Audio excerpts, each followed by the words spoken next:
pledge allegiance to the flag of the United States of America and to the republic for which it stands, one nation, under God, indivisible, with liberty and justice for all.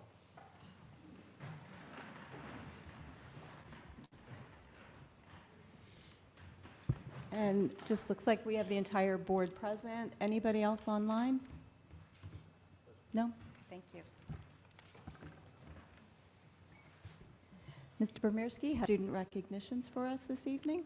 Yes, good evening. Thank you. Tonight we're excited to be able to honor, we were hoping to honor several students, but there was a conflict with an event at the CTC tonight. But we do have one of our students here, Kylie Mays, and we'll bring Kylie up shortly.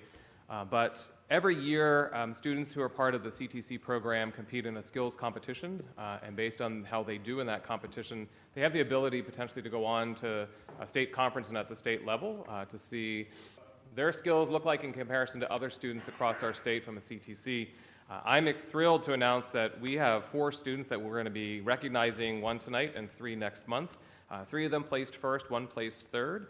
And all of the first place finishers will move on to the state conference in April, which is great. So tonight, we have Kylie Mays with us. So Kylie, you want to come up to the podium there? And so Kylie placed first in the 2025 Skills USA Healthcare Skills Competition that she participated in as a member of our district and also attended the CTC. So Kylie, on behalf of the entire district, we're very proud of you and want to congratulate you on a great accomplishment. Thank you.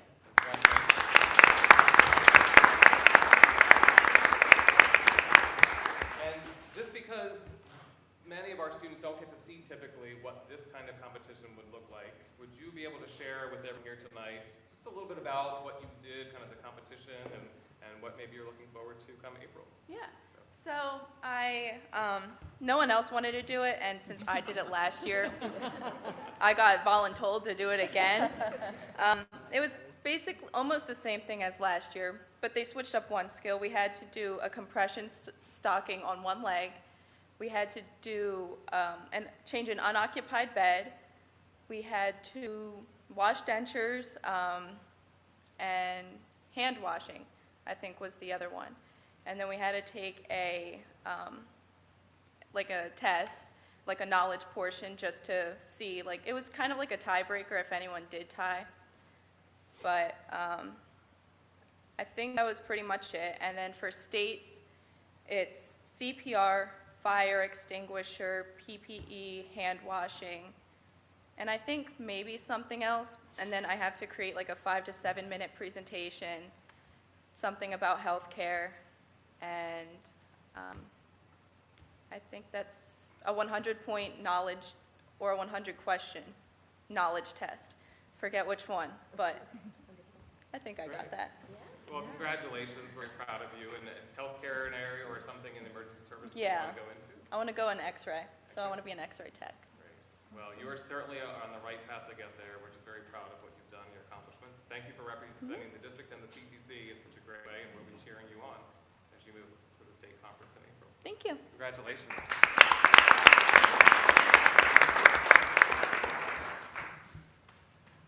And as I shared, we have some other students who are not able to be here tonight, so we will be bringing them back in March, just to be able to still recognize them on behalf of the district and thanking them and congratulating them as well.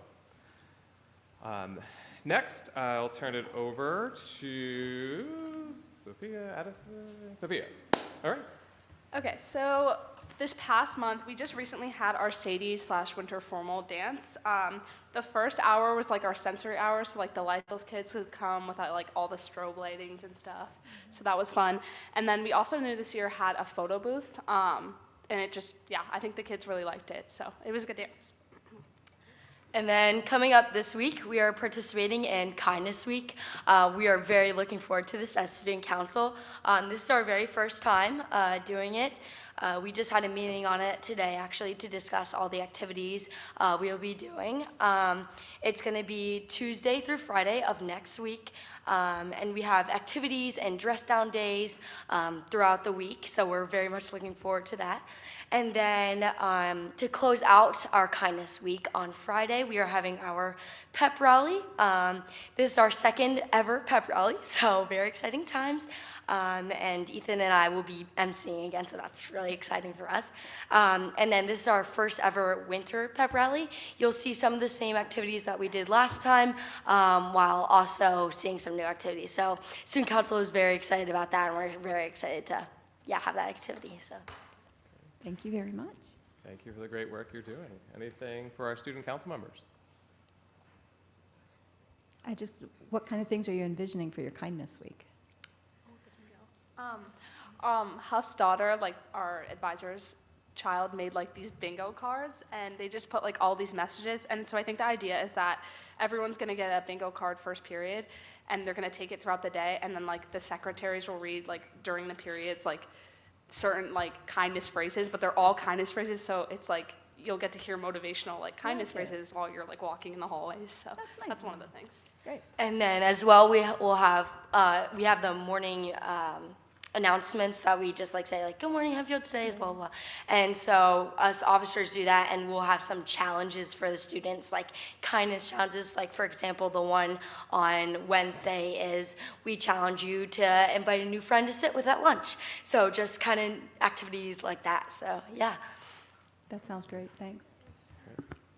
Just want to say, I know that you all are busy today, so you may not want to stay, but if you do want to stay, in our policy committee portion of the meeting, we'll be discussing a policy that has to do with student representation if you would like to contribute to the discussion.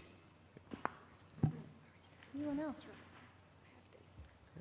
All right, thank you again. And again, you're welcome to stay as long as you can. All right, we're moving on to the approval of tonight's agenda. Currently, I'm not looking for a motion yet, but is there a need to amend the agenda for any additions or deletions? If I could speak, it would be great. Yes, Mrs. Mr. Brady, I Keener. move to table item 12D until such time as that matter can be properly vetted through the Policy, Personnel, and Legal Committee. I'll second that motion. Okay, is there any further discussion?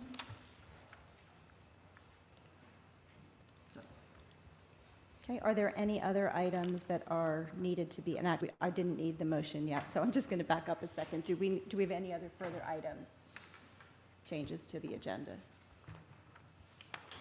Okay, so we have a motion to table item 12D to a further time to be vetted through the policy committee.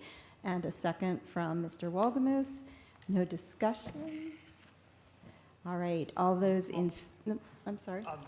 The reason I'm motioning this is, the motion, for those in the audience who may not have looked at the agenda, is sort of, I think surprisingly to several members of the board, the motion was placed on the agenda without going through the normal policy, personnel, legal process to terminate our special counsel.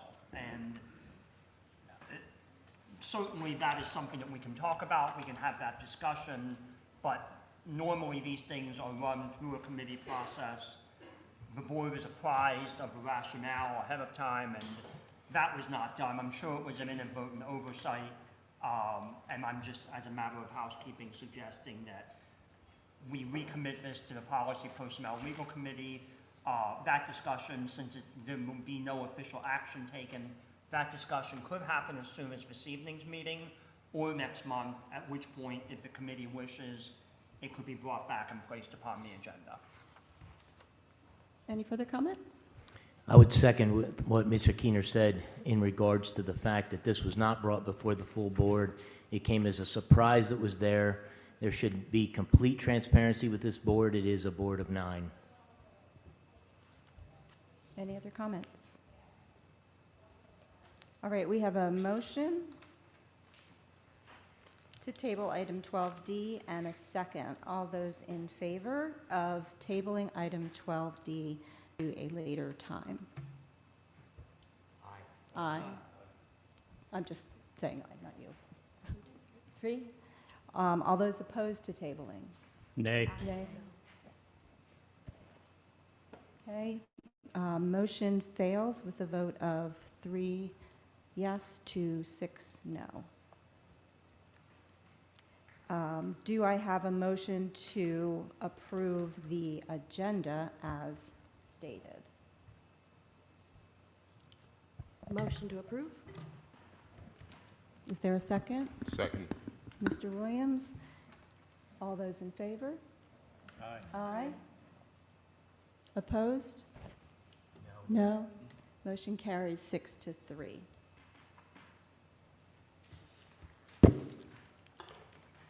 I'm looking for a motion to approve the minutes as presented, minutes of the regular board meeting held on January 27th, and minutes of the Buildings and Grounds and Finance Committee meeting held on January 27th as well. Is there a motion? Motion. Mrs. Small, is there a second? Second. Director Linton, any discussion? All those in favor, say aye. Aye. Aye. Opposed? Motion carries 9-0. All right, next on the agenda is residents' comments. Residents' request to address the board. The board provides a time of public comment for residents and taxpayers to bring their thoughts to the board, but it is not a time for exchange between the board, the administration, and the speaker.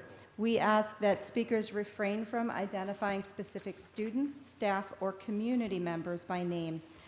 Residents and taxpayers who are interested in making public comments must complete the electronic registration form prior to 3 p.m. on the day of the meeting.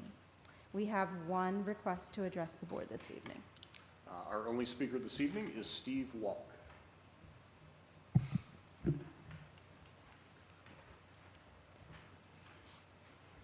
Good evening. Thank you. I want to first thank you for recognizing the Skills USA students. The CTC is an invaluable resource in the district, and I'm glad to see that the recognition is there, and it's a program that's appreciated for many different industries that the students are investigating. So it's a wonderful resource, so thank you for that. But that is not why I'm here this evening. I'm here to specifically speak about 12D that you were just speaking about as far as the termination of the contract with the Independence Law Center.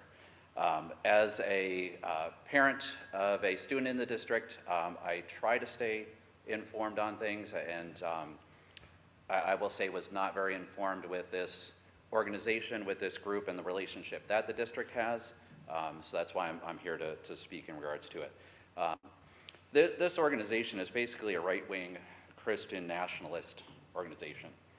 They're under the umbrella organization that's called the PA Family Institute, which has been labeled technically as a hate group by the Southern Poverty Law Center. On the PA Family Institute website, it states, "The Pennsylvania Family Institute team has proven to be an indispensable asset to those seeking a Pennsylvania where God is honored, religious freedom flourishes, families thrive, and life is cherished." So by that statement, families are the third most important thing after God and religion. When it comes to caring for and educating the youth of this district, this board is to do that for all students, not just Christians, not just the white kids, not just the straight kids.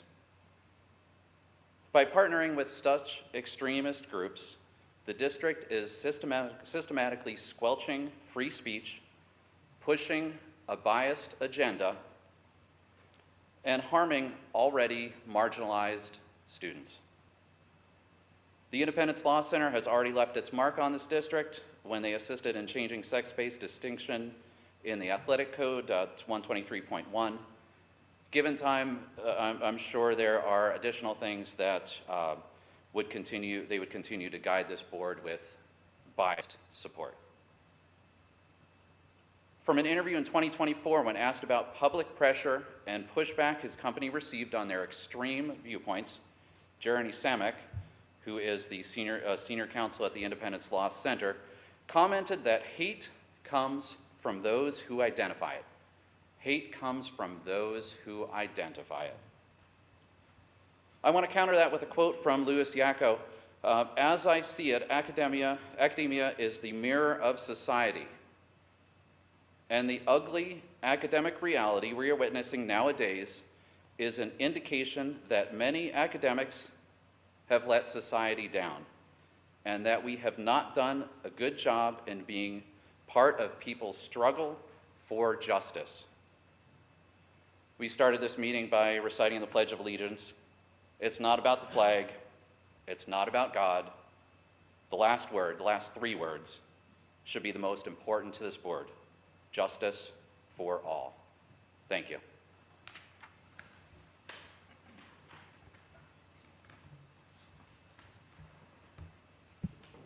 The next item on our agenda tonight is the superintendent's report. All right, thank you and good evening again. Just a reminder to our board members and our community that next Tuesday evening, February 17th, beginning at 6:30 p.m. in this room, we will hold the Act 34 hearing. The Act 34 hearing is to go over the high school construction project, specifically focusing on aspects of the project pertaining to new construction, given that we are constructing or proposing to construct a new wing of that building. That is why the Act 34 hearing needs to occur. It is not a board meeting. It is a formal hearing. There will be a whole process and presentation. I provided the board with information on that. I know some of our board members are not able to be in attendance, but just as a reminder, if you want to be able to listen in, just let me know so I can get you that information. Also, I don't anticipate this based on looking ahead at the weather, but in the event we need it, Thursday the 19th is the snow date, still 6:30 p.m. in this room.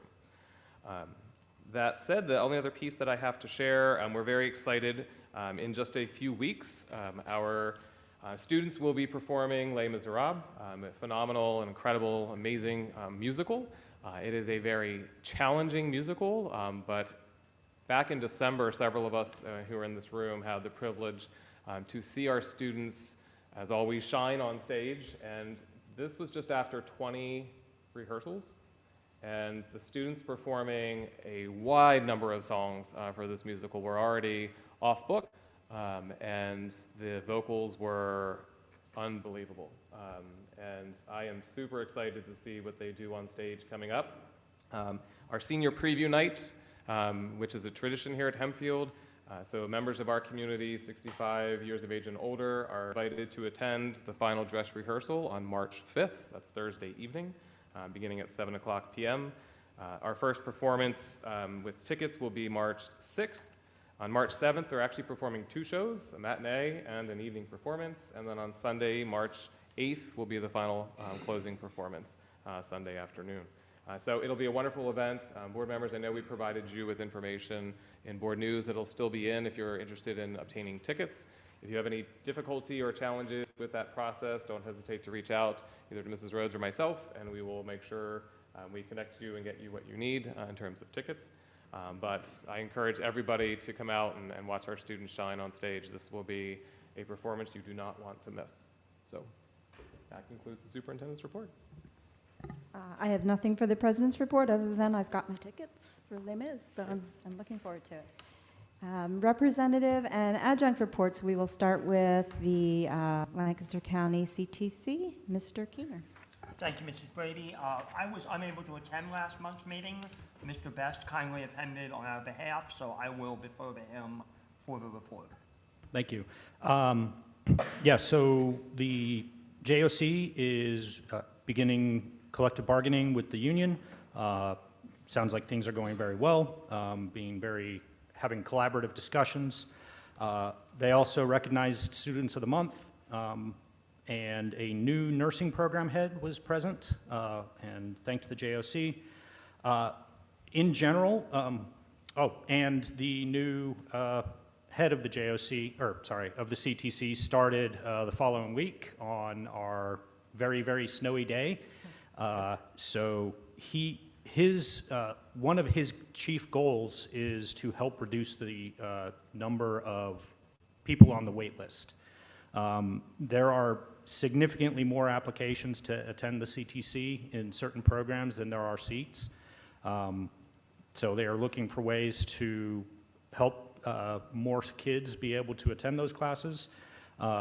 They also wanted to remind everyone that these competitive classes, the students are selected based on multiple factors, including GPA and attendance history at their sending school. So encouragement for anyone interacting with applicants to help encourage them to do well here in Hempfield, because that's how they're going to get into the CTC.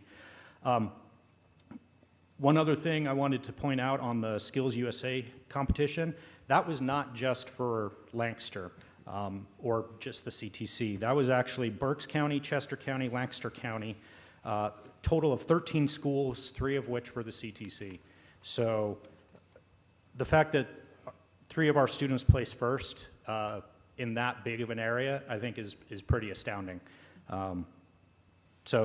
As mentioned, state competition is coming up in April, and those who place there will be able to go to the national conference in end of May into June.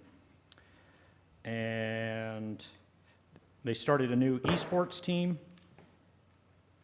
Tonight we are going to be approving or voting on the budget, and they're also looking for judges for NOCTI evaluations. So if you know of anyone who could potentially fill in, let Grant or I know, and we can hopefully get you in touch with the right person. That's it. Thank you very much. And the only other thing I would add is in front of each of you is your individual ballot. Procedurally, we as a board have to approve the budget, and then each individual board member also votes. So before you leave, if you could take a moment to complete your individual ballot and return it to Mrs. Rhodes. Thank you for that. Next is the IU13 report. Director Linton. Thank you. So the IU last met on January 14th. I attended virtually. The board passed a resolution to adopt the Lancaster County 2025 Hazard Litigation Plan. There were contracts for business, technology, and human resource services. All were approved that evening. The IU actually received a Bosch grant to upgrade the Star Lab Planetarium's projector, which I thought was pretty cool. I'm hoping maybe I can go check out. I love a good planetarium. Nominations are open for IU professional awards, so just so our community, our staff, and everybody in Hempfield knows that if you'd like to nominate an IU13 staff member for an award, they are eligible for nominations. You can find out more information on the IU website. Save the date for the Spring Student Bazaar for the IU13. In Lancaster, that'll be March 26th at the IU's Conference and Training Center. We also learned about some adaptive toys that were created by classroom staff to promote independent play for students with physical and motor needs. The toys were pretty cool. They're designed to support inclusive and accessible learning experiences so that students can participate in their classroom activities with their peers. We also learned about the positive impacts of the IU School to Work program with Thaddeus Stevens College. If you have questions about that, happy to answer and talk more about what I learned. On January 29th, Aaron, Mackay, Caleb, and I attended the IU's orientation for new school board directors. We were joined by Mr. Bremerski and other board members and superintendents from around Lancaster and Lebanon for an evening of learning and panel discussions. And the next meeting is tomorrow evening at the IU's Conference and Training Center at 7:30 p.m. Very good. Thank you very much. Mr. Wagner or Mr. Williams, the Hempfield Rec Center. The Hempfield Rec Board met on Wednesday, January 28th, where it was a reorganization meeting, and we received our key assignments. I'll be on membership and marketing, and I believe Mr. Wagner will be continuing on strategic planning. We had a bit of discussion on a feasibility study for future capital projects, and our next meeting will be on Wednesday, February 25th at 5 p.m. Anything else? All right. Great. Thank you very much. Thank you. It's a quick meeting. That one or this one? No, That these are one. never. That one is going Just wanted to clarify. Say never. We can do it. We can do it. Prove me wrong. All right, that does it for adjunct reports. We're moving on to standing committee reports. First is buildings and grounds. Our last meeting was January 27th, and we heard from Mrs. James reporting on conditions of 3 of our elementary playgrounds with some estimates of replacing the rubber mulch and replacing that with a poured-in-place product or possibly other alternatives, and she requested to move forward with some surveying and getting an RFP for that process. We had a Fidavia representative here who reviewed Phase 2 of capital plan, including those playground projects, as well as some Phase 3 work that are, I'll put in quotation marks, the high school-related work, not the high school directly itself. And as Mr. Romerski alluded to earlier, he provided an update on the high school project, namely the target for meeting the second submission deadline for the township and the applications for the Conservation District. Our next Buildings and Grounds meeting is in 2 weeks on the 24th of February. And next we have Finance. Back to Mr. Wagner. Thank you, Mrs. Brady. So finance meeting was held on the exact same evening as the Buildings and Grounds, where we heard a presentation from our bond advisors. Representatives from Raymond James and Associates were here and presented, quite frankly, some really good information for us with respect to the district's borrowing capacity, our existing debt services, taking in state reimbursements into consideration on that discussion, interest rate history, et cetera, and then financial schedule for next steps of the financial schedule.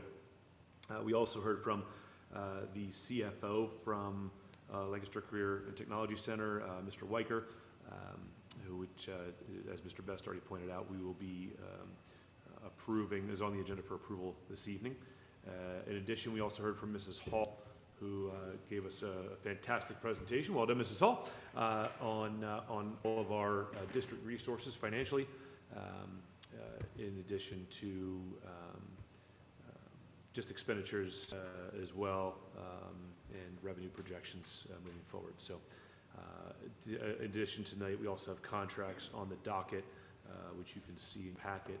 There are a handful of them, so we'll be voting on those tonight. So next meeting is also in 2 weeks with Buildings and Grounds. Very good. All right, moving forward, we are at personnel action items. I need a motion to approve personnel action items 9A, numbered 1 through 9, as presented. So moved. Thank you, Mr. Williams. Is there a second? Second. Thank you, Director Linton. Any discussion?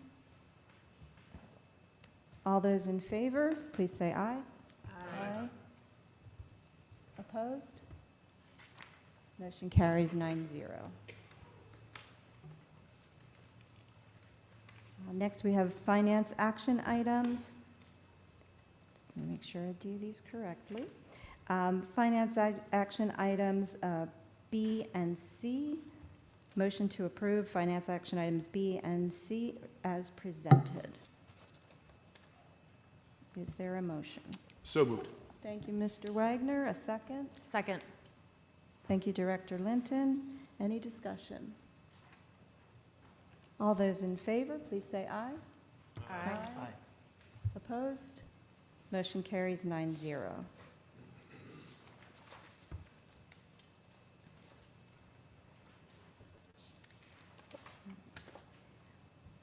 Next, we have a motion to adopt the resolution for Lancaster County Career and Technology Center, their proposed budget as presented.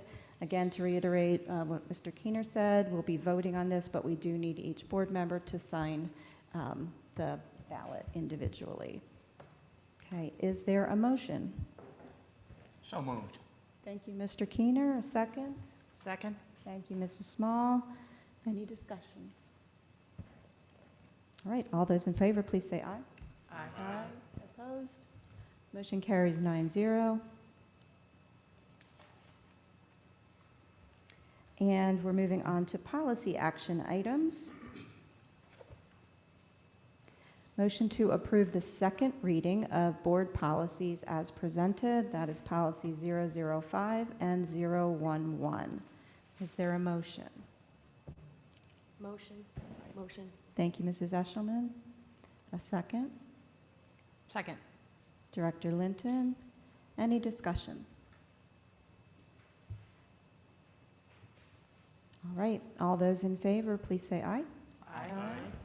Opposed? Motion carries 9-0. Item number 12 on the agenda, approving other action items B and C. Is there a motion to approve items 12B and 12C as presented? So moved. Ms. Small, a second. Second. Mr. Keener, any discussion? All those in favor, please say aye. Aye. Opposed? Motion carries 9-0.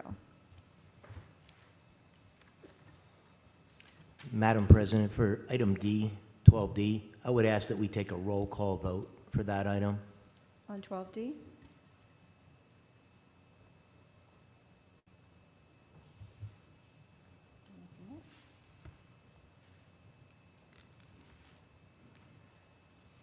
I am looking for a motion to terminate the Independence Law Center contract of legal representation. Is there a motion? Mr. Best, is there a second? Second. Director Linton, any discussion? Yes, I have a few items to share around this. I think you understand that I'm concerned about the transparency of this board and principles surrounding that. I've made statements in previous meetings about that. So in order to make sure I don't miss anything, I'm going to read this to everyone on the board. And I am specifically speaking to the 6 board members that voted to approve the agenda without any changes to it. First of all, Independence Law Center was part of a deliberate and balanced approach to a challenging and sensitive policy issue. This board intentionally engaged 2 vastly different law firms to ensure that multiple perspectives were considered and that the resulting policy was thoughtful, defensible, and balanced. That was not accidental. It was responsible governance. Secondly, the current effort to eliminate ILC reflects a broader concern. Some on this board appear intent on eliminating ideas, perspectives, partners that do not align with their personal viewpoints. That approach is inconsistent with the principles of a balanced decision-making and open dialogue that this board claims to value.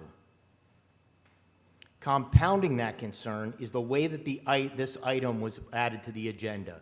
The decision to add without prior discussion or transparency continues to be a troubling pattern under the current board president. This is a board of 9 members, not 1.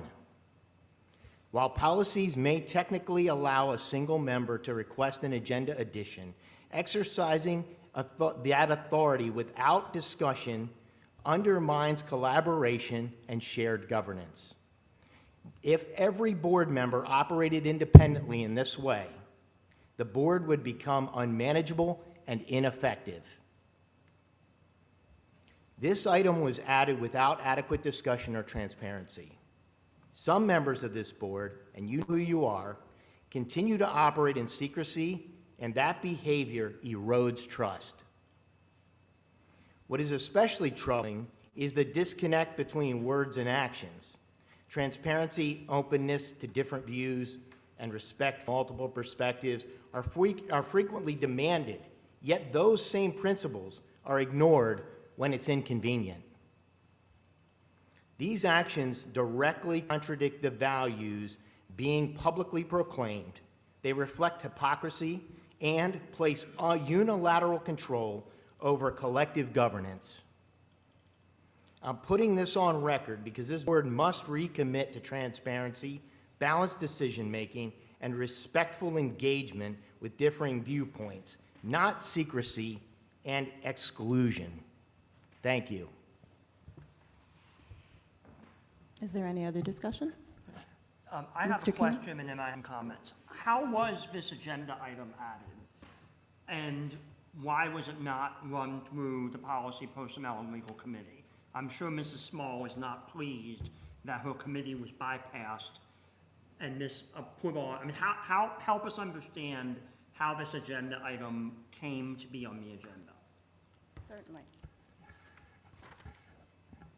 Because Mrs. Small, I don't think it was ever vetted through your committee, correct? It did not come before this I'm committee. sorry? It did not come before the committee, no. No, I didn't think so. Thank you. I'm happy to answer your question. Several board members questioned the continuation of the relationship or the agreement. In preparing the agenda for the meeting, as I do with Mr. Bremirski and Mrs. Eshelman, we asked when would be the best time and what would be the best venue to discuss that. And the decision was made to do it at a public meeting, to have the public conversation, to promote that transparency so that the conversation could be had and all ideas could be heard. There is nothing currently in front of the board that we need the special counsel's connection with. We do have a current solicitor, Saxton and Stump, to handle our needs at this time. And the board has the right to publicly discuss the contracts that we hold. I intentionally wanted that to happen in public, and I would say it was not a surprise because it was listed on the agenda that you all received on Thursday, so it wasn't a last-minute surprise for anybody. That was the decision of Mrs. Eshelman, myself, and Mr. Bremirski as we prepared the agenda last week. Thank you for that. And to be clear, I'm not accusing you of engaging in unlawful behavior. I am not saying that this came violative of the Sunshine Act. I am saying that the way this was handled is different than every other contract of legal representation has ever been handled in my time on the board. When every time we have hired a solicitor, every time we have hired a special counsel, there has been discussion amongst the board prior to it showing up on the agenda, and every board member was aware when it was going to be placed on the agenda, okay? Certainly, it is your prerogative, Mrs. Brady, if you wish to manage the board in the fashion that you just described. I think to Mr. Walgamuth's point, it erodes trust, and it frankly forces new board members into a situation to have to vote on something that they don't fully perhaps understand. There are 5 of us on this board who are familiar with the representation the ILC has provided. Yourself, Mrs. Eshelman, myself, Mr. Walgamuth, and Mr. Wagner.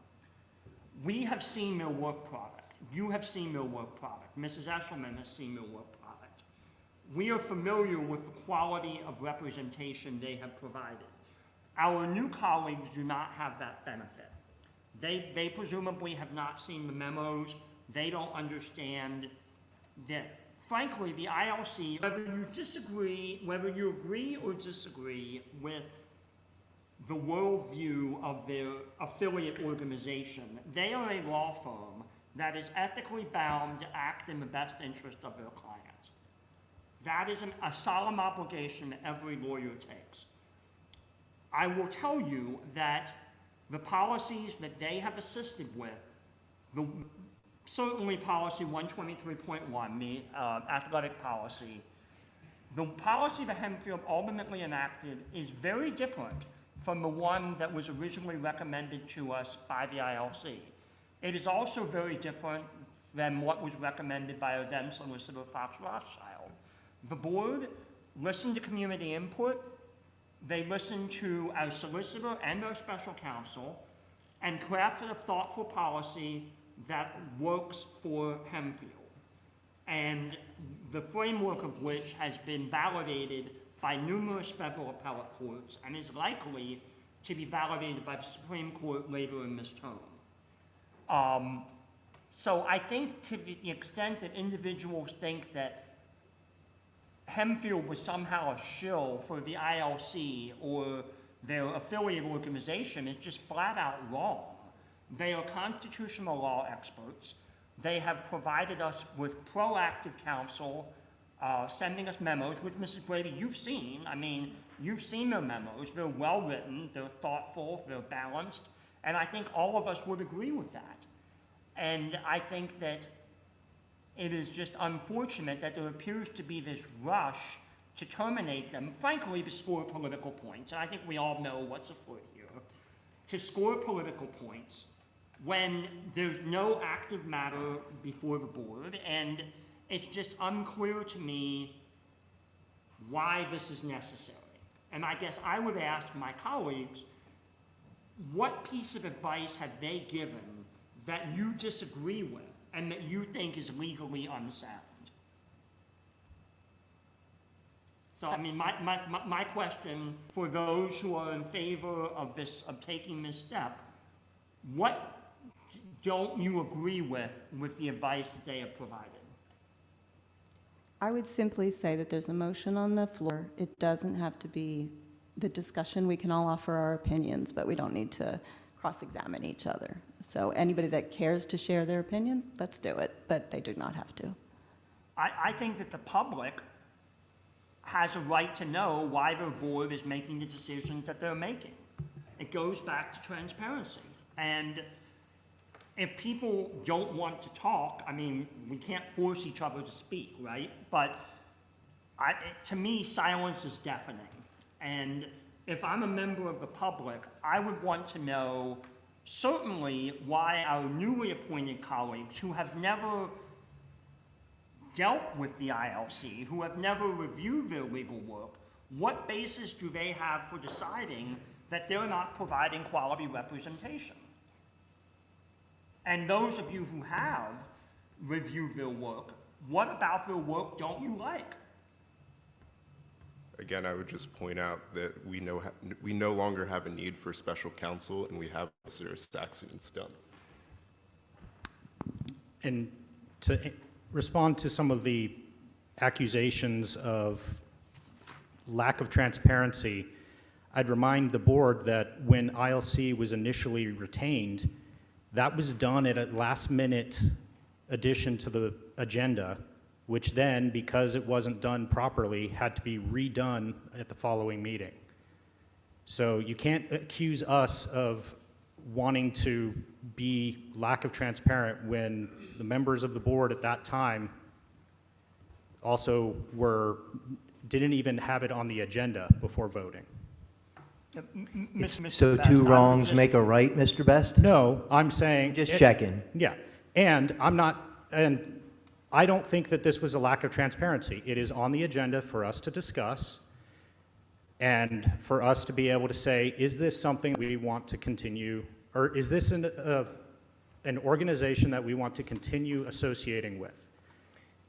It did not follow proper procedure. End of story. And that's been a consistent theme since this board changed over in December. I will have something to say every meeting, I'm not done, moving forward, if these antics, as I call them, continue. Mrs. Eshelman, I'm sorry, Mr. Best, were you not finished? Just to respond, not that two wrongs make a right, but I find it hypocritical when people accuse members of this board of doing things that were being done in previous boards. But real quick, never mind, go ahead. I forgot what I was going to say. I'd like to recognize When I Mrs. joined the Eshelman. board, I was not part of that retainer, so I have every right to call this out. Okay. Appreciate the Eshelman? clarification. Okay, and Mr. Best, if I may, I was on the board when this happened, and I don't recall having to re-vote on it. I'm sure your facts are generally decent, so I'm not saying that's not what happened. I will say that every member of the board was aware that these discussions were afoot. It wasn't sprung on anyone. This was sprung on members of the board. That's the difference, okay? I don't recall if there was a re-vote or not. You're saying that there was. The point is that nothing was sprung on the members of the board. What apparently we have now are some board members running to the president in secret, not in the sunshine, complaining about things. The president then takes those complaints, slaps them on the agenda without the benefit of the committee process. That is my concern. And for the record, this is the second, third time in just as many meetings that that exact thing has happened that Mr. Keener just talked about, right? So in the spirit of transparency, I can absolutely speak to that because it has absolutely happened in the last couple of meetings. What I want to know beyond all that is, listen, like I get it, right? Like if there's a guy that can take a look at things from various perspectives, I'd like to think that it's me. At least I certainly do my best to do that. What I am curious of genuinely is why all of a sudden? Why now? Why is this immediate? What is the move? What's the reason? And I'm not asking for any to throw shade at anybody. I'm not asking for any negative. I'm genuinely curious. I'm also genuinely curious what we're solving for here. And then I have a follow-up to that as well. So if anyone wants to take that, feel What free. we're solving for, is that what you said? Mhm. Okay. I would just reiterate what was been said before, is that there is nothing currently before the board that we need the services for. We haven't truly utilized them in a number of years. We haven't sought it out, I should say, in a number of years. If at some point in the future we need the service of a special counsel for a special situation, as the board called on the ILC for in 2021, we can certainly go down that path for future needs. But at this point, there is nothing before the board at this point that we need their services for. Mrs. Brady, with all due respect, you are mistaken. We used them as recently as in 2025 in response to some executive orders that were issued by the administration. There was concern about whether those executive orders squared with the language of our policies, and both the ILC and our solicitor weighed in different but equally helpful ways to assure us that we were on good footing. So I'm sure you may not recall that, but we have used them within the last several months. And the whole point of having a special counsel is they're available when you need them. They're kind of like our special ed counsel. They're kind of like our bond counsel. They're there. If we have an issue that comes up, we can call upon them.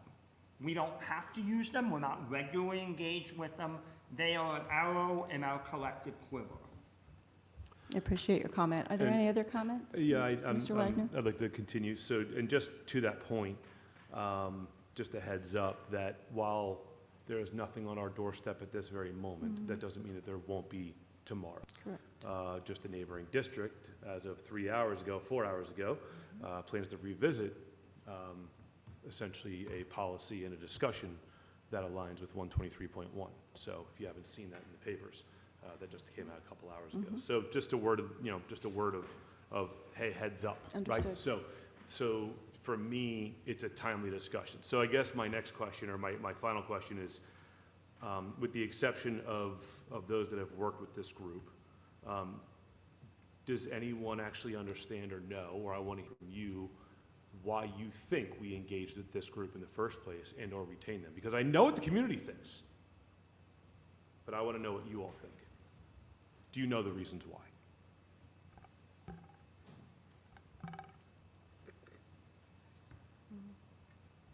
I personally do not, because I was not involved. I wasn't attending meetings at that time. Okay. But you're in favor of terminating the contract?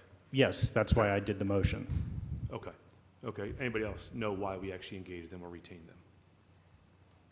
You said that, Mr. Wogelman said it earlier, so yes, I understand what the rationale was. Director Linton, I'm sorry. I can't- Apologies, Mr. Keener. Mr. Wogelman stated earlier the reasons for engagement, so I know what the rationales were. I was attending school board meetings at that time and remember how that went down during the meetings, plural, that discussion occurred. So yes, I understand. Okay. What were they? You were there, Mr. Wagner. Yes, I was. Yeah, you know. I know the answer. The point is, what I'm getting at is, there are reasons beyond what perhaps you think or what some folks in the community have shared in terms of why we retain them or why a conservative board used them. And I can share with you, if that's what you think, you're dead wrong. And so if you don't know, as Mr. Best mentioned, I would encourage you and challenge you to understand the reasons why they were retained, because they're far beyond what you probably think. I spent time, at the time, talking with both Mr. Maris and Mr. Bard about that. So yes, I understand. Did you talk to me about it? I don't There are actually two of think I 9. did, but you and I talked at that time as well about things. Listen, we could talk all night. We could sit here all night long and say, we talked. I was there. You were there too. Like, I asked a specific question. I didn't answer to it, and I'm pointing out a fact that if you're going to vote on something, like, listen, again, like, if you want to, fine. I don't care. Go for it, right? The reality of it is, you got to know the why behind something before you make a move on it, right? Do you understand? I do. That's what I'm looking for, and I haven't gotten a clear answer on anything I've asked. So Neither has Mr. Keener on his question of what is the advice that was given that you don't agree with. Whether or not you vote for it, terminating, not terminating, you're right. We can bring them back. It's not a huge deal. At the end of the day, it's not a big deal. I just want to know the why. I'm genuinely curious of why, and I haven't gotten it. But I want to be clear. I will be the first one to say that elections have consequences and that every board deserves to be represented by the attorneys of its choice, okay? And if it's a decision of a majority of this board that they want to fire the ILC, fire Saxton and Stump, and retain the Education Law Center to be our general counsel, they can do that, okay? That's the prerogative of this board. My concern is simply that a majority of us are flying blind on this, and they don't know what they're doing. would you be willing to educate us then before we vote on In executive session, I'd be happy to. I mean, obviously, we can't publicly talk about specific legal advice, but we can certainly move into executive session if that's what. But why was ILC retained in the first place? Because the board desired, in response to significant community concern regarding athletic participation, the board wanted to explore its policy options. Our solicitor at the time, Fox Rothschild, it became very clear that they didn't want to get involved with any sort of discussion around transgender athletic participation. At the same time, but the board had a responsibility to the community to look at this issue.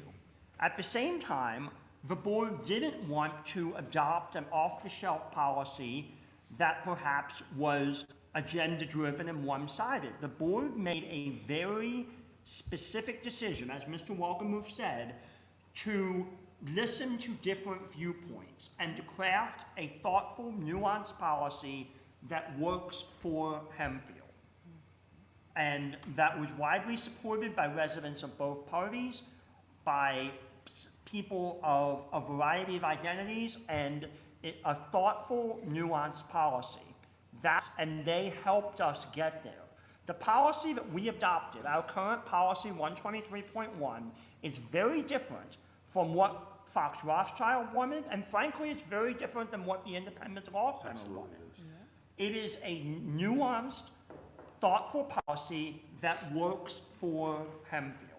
And we wouldn't have gotten there without the thoughtful contributions of both our solicitor, the community who weighed in, the experts that the board consulted with, and the constitutional law expertise of the ILC. I think that there is this narrative, as I said before, that somehow the board acts as a shill for whatever policy aims the ILC's partner organization has. There may be truth where that's the case. Hempfield certainly isn't one of them, and never will be as long as I'm on this board. But as long as I'm on this board, we're going to listen to all the ideas and all of the perspectives and be thoughtful to make sure that we're doing what's best for all of our community. And they helped us to do that. Does that answer your question, Mr. And, Best? and had experience in this very matter Yeah. that, frankly, I don't think we could find anywhere else unless we wanted to pay 7 figures for it, right? Which obviously we couldn't do at the time, and nor could we now, right? So they have experience. They didn't cost us a fortune. And frankly, I don't like, I'll speak for myself. I'm pretty sure I can speak for the other 8 members of the board at that time, and for some even today. I don't care if you are Christian-based, Muslim-based, atheist, Jew. I don't care. I don't care if you are black, white, Hispanic. I don't care. At the end of the day, are you going to be able to provide information and direction and experience and discussions and ask various questions to get thought stimulated? Are you going to be able to do that? And in opposition to the current solicitor, because at that point, that's like that differing opinion is going to get you facts that are going to help you be able to make a case or be able to make the very best decision. I don't care who they're affiliated with. Is it a good optic? Maybe, maybe not. That's for somebody else to decide. What I will say is that when you break it all down and you distill it down into what Mr. Keener and what Mr. Wohlgemuth were talking about and what we decided at the time, it made and makes all the sense in the world. That's why I'm curious, why are we doing this now? What's the point? What are we solving for? And do you even know why we retain them in the first place? Because there is a narrative out there that does not align. Thank you, Mr. Keener and Mr. Wagner, for the clarity on why we retain the council, which I heard was to draft an athletics policy. And in the contract with the ILC, it says to provide legal and policy advice regarding athletics and related issues. We have an athletics policy. There is no longer a need for special counsel. Should the matter arise that we need special counsel, we have the option. We have a solicitor in Saxon and Stone. And if the way that ILC's contract is currently written, if we went to them with needing advice on a policy not related to athletics, would that mean we'd need an updated contract anyway? Based on how it's written? It would not. No. It wouldn't? Okay. And this agreement was reviewed, I believe, Mr. Booth, by our solicitor as well. At the Correct? time, yes. Yeah. Fox Rothschild at the Yeah. time, yes. Yeah. No, and that's an excellent question, Mr. Best. It's, and Mr. Williams, it actually says athletics and related issues. I mean, that's not just, it can be more broad than just athletics. Yet, do we have a related issue? Pardon me? Do we have a related issue that we need the special counsel at this moment for? It deals, right now, there's a lot of uncertainty surrounding Title IX. There's some Title IX issues that they very recently have provided us advice on, as Mrs. Eshelman and Mrs. Brady will attest to. So yes, there are. That's why we have a solicitor. And But if we need help beyond the solicitor, then we have the option to get special counsel. And we're not there yet that we need special counsel, so the answer is no. Okay, I appreciate what you're trying to say, Mr. Williams, but at the end of the day, your solicitor is the primary source of legal advice for the district. It is always helpful to have a second opinion, get a second read on things, particularly when the law is in flux, as many Title IX issues currently are. That's all. And while there may not be a need today, there may be a need tomorrow, and why get rid of them and then have to retain them later when there's no, as you say, no urgency to do anything right now? Why not just let sleeping dogs lie, as the saying goes? All right, I think we've had a robust discussion. If there's nothing else. Yeah, I have one final comment. Yes? There's been a lot of talk about the ILC. This is about principle more than anything to me. And I don't want us to lose that in the middle of this discussion. Things being added by 1 or 2 or 3 board members without proper process and discussion is my greatest concern. It's happened consistently. It needs to end. And whether we agree with ILC or we don't, isn't the reason that I'm wildly frustrated. Trust is eroded, and there's going to be continued issues moving forward if this can't be right-sized. One board member, 2, 3, 4, whoever we've talked to on the side, should never be adding an item to the agenda for a discussion like this in a full board meeting. It should come through the committee. Can it be done legally? Yes. Is it right? No. Just, I'm honestly asking a question. If I'm understanding board policy correctly, there's nothing that forces items to come onto the agenda through the committee. Is that correct? There's nothing legal that forces them to come through the committee. However, Not legal. I'm not It's done yet. board You asked a policy. question. I'm not Board done policy. yet. I'm not done yet. Can we have I'm a not little done more- yet. I would like to see No, more respect. we need to finish this discussion, because it is crystal clear to me that there are people that feel they can just call up and add something to this agenda with following proper procedure. If we all start to do that, as I stated earlier, this will become the biggest debacle you've ever seen. Let's learn to follow proper procedure, let's learn to have proper discussion, and let's start to function as a board of 9, not a few people with a specific agenda. And I totally agree with you. I'm just asking for clarification. I gave you that. Does current, and this may be something we need to look at, does current board policy prohibit anyone, the president, from placing something on the agenda without it going through committee? And then, as a follow-up question, who then, you're saying you want it to go through committee, well, is there anything prohibiting somebody from requesting something getting put on a committee agenda? There isn't. But acting ethically and within the proper process, truly as a board of 9, is something that I've been used to experiencing up until recently. I think we're about ready to take a vote on this. I would just say, speaking for myself, my concern was to not talk about it behind the scenes. It was to bring it to the full board, to have the conversation in public, to not have those side conversations ahead of time, but to be having the conversation like we're doing tonight in public. And Mrs. Brady, that gets done in the committee meeting publicly. All right. Is there any further discussion? And before we vote, and it's sort of to Mr. Best's point, if this is how we're operating, then I'm going to just start going to Mrs. Rhodes and saying, I would like to place item X on the agenda. And if that's the new norm, we can do that. I don't think it's good governance, but if that's the direction that our leadership wishes us to go down, then we can do that. So I just want to make clear that this is the new normal now.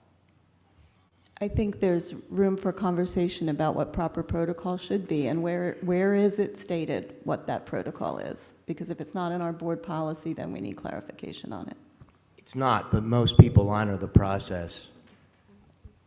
Well, and maybe we need to make that process official, right? If that's how we need to be running, then let's make it official board policy, right? All right, moving on. Is there a motion to terminate? Yeah. Oh, I'm sorry. I motioned. Mr. Best motioned. Is there a second? Yes. Linton, and then we're ready to You requested a roll call. roll call vote? Yes. Director Linton, Yes. Mr. Best, Yes.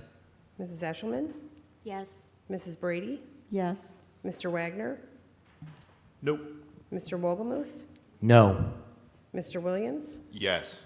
Mr. Keener. Nay. Motion passes 6-3. All right, that was the last item on the agenda for the regular board meeting. We will take a brief break of about 5 minutes and reconvene for the Education Programs Policy Legal Committee, that meeting will be followed by a brief executive session to discuss a different legal matter. Motion to adjourn. So moved. Director Linton first. Who did I hear over here? She wins. Mr. Keener on the second. All those in favor? Aye. Opposed? Motion carries 9-0. Meeting adjourned.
Education and Programs / Policy, Personnel, and Legal portion of the committee meetings, and there are no residents' requests to address the board, so Dr. Dandridge and everybody, you're up.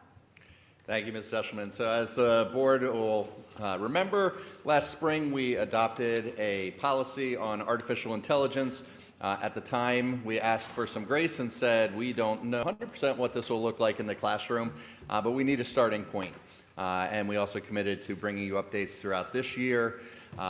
Since that time, you have a strong team of educators in front of you who have been tackling that policy and working on how it can be implemented in the classroom. They're here to share some of those updates today. We will be also bringing back another update in a couple months with a little bit more specifics about classroom examples in preparation for any potential adjustments that might be needed for the policy. But without further ado, I'm going to turn it over to this team, and Mrs. Dicey is kicking us off. Okay, so here tonight with me, in addition to Mr. Hoffman at the other end of the table, and Mr. Paul, who you're also used to seeing occasionally here in this seat, he's the Director of Instructional Technology. Then I also have Sarah DiMaria, our K-12 Library Coordinator, and then also Sue Allen, Rayanne Smith, and Mitch Swords, who are our instructional technology integrators. And as Dr. Dandridge said, I pulled together this team at the beginning of the year, and you can go into the presentation, because we really wanted to say, okay, this board policy was approved in July, but whenever a policy is approved, it has to be implemented. And so we needed to look at what was in that policy that had to go into our day-to-day actions. And so there were 3 major areas that we looked at: the instruction on AI tools, the academic honesty piece of the policy, and then also the professional development component that was necessary in order to do the first 2 items on there. So our job as this kind of committee was to look big picture, and then as Dr. Dandridge said, we will bring back later this spring some teachers who will then be able to tell you firsthand what is going on in the classrooms with AI. So today is an overview, and again, just because you asked us to keep you informed is why we are here. We're not asking you to vote on anything. We're not asking you to change anything. We're just here to give you an educational update. So in the policy itself, this is a screenshot from the way it's set up with different levels in the policy. And we, again, needed to take that and make it into something that we could actually use in the classroom. How do we communicate what's up there in board policy with our teachers and then also with our students? And so we started tackling that and turned it into this next great presentation, which I'll turn over to our tech integrators to say, all right, how do we take that black and white and make it something that works with our students?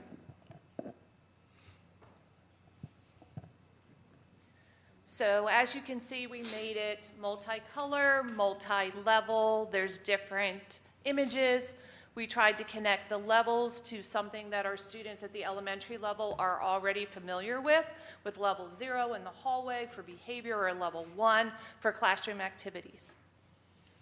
I'm sorry, what you lost me at in the hallway? What does this have to do with the hallway?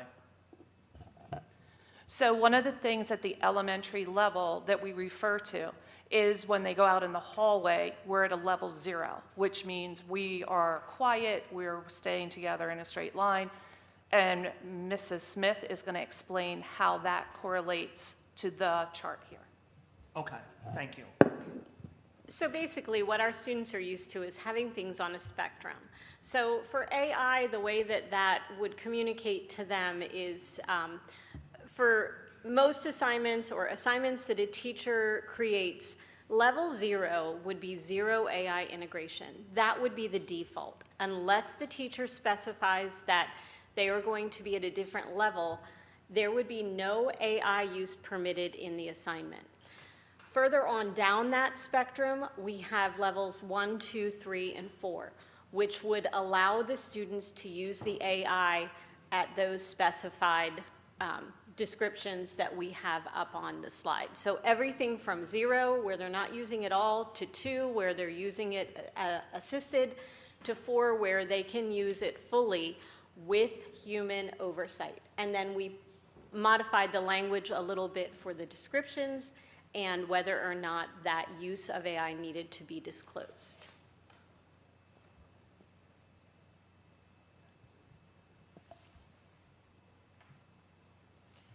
All right, so that's where the library comes into this. So as the policy states and as our new chart states for our students and teacher use, is that at level 2 is a point in time where the students need to disclose and cite where and how they used AI. So this is Noodle Tools. This is not a new tool for our district. We've used Noodle Tools while doing research and citing sources and MLA and APA and other formats. So it's not new to students. What is new, though, is teaching them how to include AI in their works cited lists and with their projects. And so at this point in time, the librarians have already rolled out and offered their support to teachers as we navigate starting to tell students how and when they should use AI in the classroom as a tool. And so we have full-blown directions ready to go for staff and students, as well as lots of guidance coming from our department. For example, you'll see in the example up there that Gemini is our preferred use of tool for AI, and so students are given some options as they use their AI tools, and then they're able to cite and disclose how it's done according with the policy pretty flawlessly. Sorry about that. In addition to disclosure guidelines, we created a framework to allow students and teachers to ask the right questions. This framework's called prompt engineering.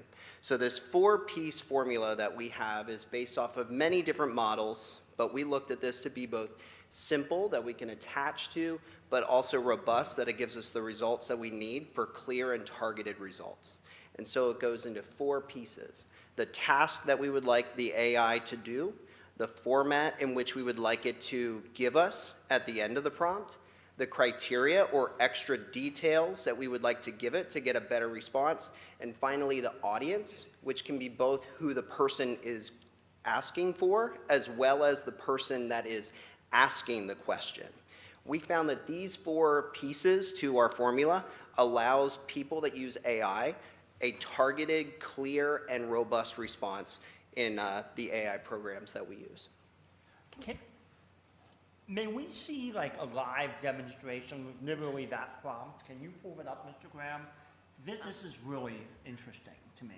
I think Mr. Keener, I think they said in the spring they'll be giving more demos of what actually happens in the classrooms. This is just kind of an overview. Am I correct, Dr. Dandridge? They are, yep. Yeah, Okay. We'll have more teachers here, and they'll be talking exactly how it's being used. I know, because when I saw this, I got very excited about it too. Like, okay, so I'm sure they've heard a bunch from kids in the classroom too, but just an overview and then. So you just type that into Google and. Grant, if you want a demonstration, I use it professionally. I'll show you prompt engineering later. Yeah. Perfect. Promise. Next slide here talks a little bit about how we vet resources. Obviously, you're starting to see AI pop up in all different areas. And so a couple examples, obviously Gemini we've talked about, Microsoft Copilot, ChatGPT. You had on the agenda previously was the Magic School pilot. So we're seeing those types of AI, educational and consumer, based, but we're also seeing AI come in some of the tools that we already use. So a couple of those items might be Canva, which is a graphic design tool that we use that has a piece of AI in it now. It's not a standalone. It's embedded in the software that's already there. You're starting to see it in some of your Microsoft Office 365 products, as well as some of your iLife tools, so some of the Apple work products that are out there, as well as other software. So from that end of things, we obviously, we use a lot of different apps, a lot of different websites, and we are used to vetting those. And I'm just going to share with you a couple of the things that we look for while vetting those tools, and it kind of bleeds over into the AI side of things as well. I'll talk a little bit about why we're looking to use the educational versions of AI versus consumer as well. So a couple of things that we look for when we're vetting apps, obviously, is compliance. So making sure that The systems that we are using are FERPA and COPA compliant, so the Family Educational Rights and Privacy Act, the Children's Online Protection and Privacy Act, obviously all focused around student privacy and being able to protect that personal information. The other thing we're looking at along those lines is what data is being collected. So from a student side of things, from a teacher side of things, what data are these sites collecting and what are they doing with it? Who owns the data? Is it something that we still own? And if we move away from those tools, is that data going to be destroyed and deleted, et cetera? So one of the other big pieces that we've really been using a lot lately is the DPA, or data privacy agreement between different vendors and the district. We look at what kind of guardrails do they have in place to help prevent some of that inappropriate and unsafe use that might be out there. What kind of filtering or restrictions are available? One of the other key points is what kind of logging tools do they have for us to be able to have oversight or be able to see that activity or that data that we're of how many staff members are using it, students, et cetera. A couple of the reasons for importance on the student educational, I should say the educational side of things versus consumer. The educational side of this software typically has a lot of guardrails built in. So it kind of helps us guide students and teachers where they need to be versus using a consumer version of the product that doesn't have some of those safeguards in place. Looking at age appropriate, limiting unsafe and inappropriate use, student and teacher data not being used to train those AI models. So it's kind of its own area versus just being out there training those different models from an AI standpoint. One of the big pieces is monitoring and visibility for educators. So those teachers being able to review usage from their students, review different prompts that are being put in and the outputs that they're getting, and different tools. Some of the consumer tools that are out there rarely provide that depth in that monitoring area. Obviously, administrative controls and oversight, so being able to manage access, disable certain features that we don't want students to be able to use, but we might want teachers to have access to, set different permissions, and be able to have that acceptable use. One of the keys here is we want this to be supportive of learning and skills, not intended to just generate answers and do the work for them. So a lot of the educational apps provide those guardrails within. So when you're a student asking the AI to write the paper for you, it doesn't actually do that. It gives you some maybe brainstorming ideas or might help you in some different areas, but it won't actually write that paper for you. Just a couple other things, single sign-on integration with our learning management system or our student information system, being able to roster. So some of these educational programs that are out there allow us to easily do some of those different types of things as well, and some different customizations. Lastly, our plan obviously is to start with a few. You've heard the word Gemini, you've heard Magic School. Those are the two that we're really looking at right now. You've heard, obviously, of Microsoft Copilot as well. That's something that we're actively looking at. But the two we're focused on right now is Gemini. We've used Google in the district from the educational standpoint for some time. And Magic School is another one of those educational programs that has a lot of different options for teachers and for students to be able to use, and a lot of those different safeguards that I just talked about. So you'll hear a bit more about that as we get kind of that exploration into the Magic School moving forward, and you'll probably hear a bit more about that in May as well.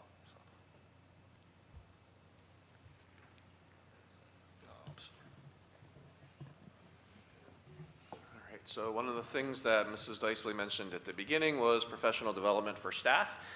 So at this point, our librarians and tech integrators have done presentations on the AI policy at all faculty meetings in all buildings.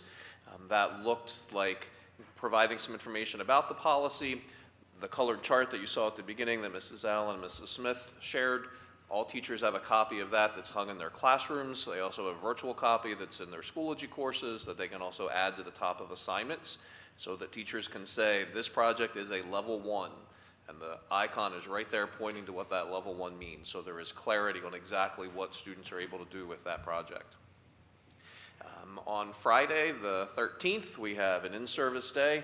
There are lots of teachers who are providing sessions on how they have used artificial intelligence both as a tool for themselves, but also in the classroom with their students.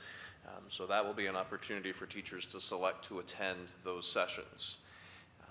And then we're looking at what this looks like for instructing students. So Mrs. DiMaria will share in a couple slides more specifically about this, but we have tried to very intentionally make this fit with projects that are already currently happening. AI isn't an add-on that we're doing in addition to, it's something we're using with content and curriculum we're already invested in. So at the K-6 level at elementary, there are AI literacy lessons that the librarians have embedded into their current curriculum so that students understand what artificial intelligence is. There are a lot of things that they already encounter that are AI that they may not realize are AI, so we want them to be aware of that. At the middle school, specifically working with projects that are currently underway in social studies and ELA classes, and then at the high school in grades 9 and 10, making sure that we continue moving that AI along so that as they're getting older and are using it for more things, they have an understanding of the ethical use of that. There's lots of social studies project work that Mrs. Maria does at the high school with those students because we see every 9th and 10th grader in a social studies class. So that's the perfect opportunity to embed that. And then, of course, any other requests that teachers have that they're coming to the library to do research or are looking for ideas from our librarians, they are providing resources to the teachers or lessons for the teachers so that the instruction is embedded right into the project that is already planned.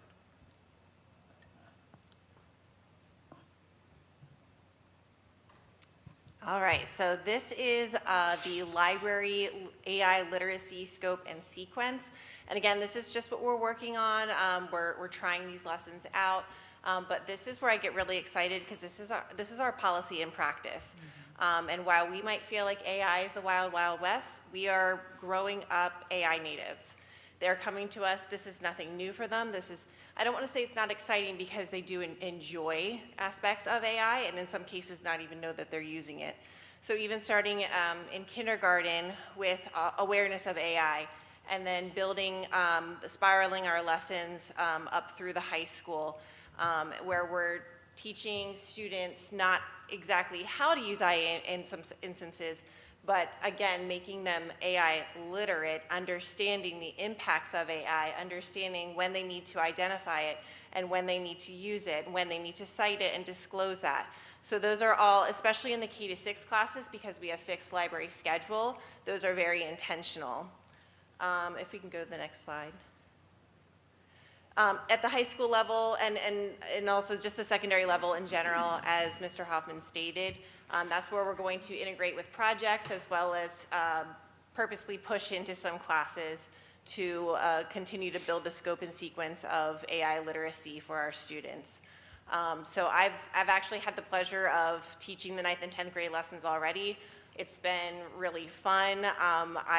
The students are super engaged in the content once they realize I'm not going to define what AI is, but delve into the impacts of AI has on their everyday life, making them aware of how they're using AI without knowing it, looking at the ethical impact of AI, the environmental impact of AI. So I'm just excited about this because it's bringing fresh life to our media literacy, our digital literacies. And I think that it really impacts students and they're seeing the value of it and we're changing some perspective of, AI is bad, it's cheating, to it's a tool that I can harness and use for my educational good.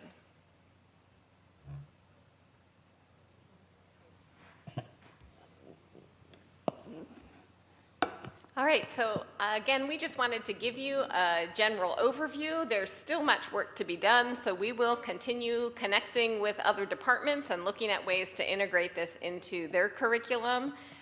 We will continue the work to explore and vet AI tools, and then we'll be back in the spring. I think we're thinking May, with some teachers who can share some real examples of how they're using it to plan lessons and build assessments, and then also how they're using it directly with their students.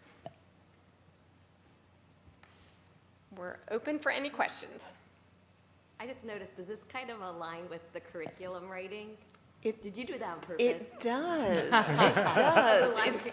It's masterful. Thank you.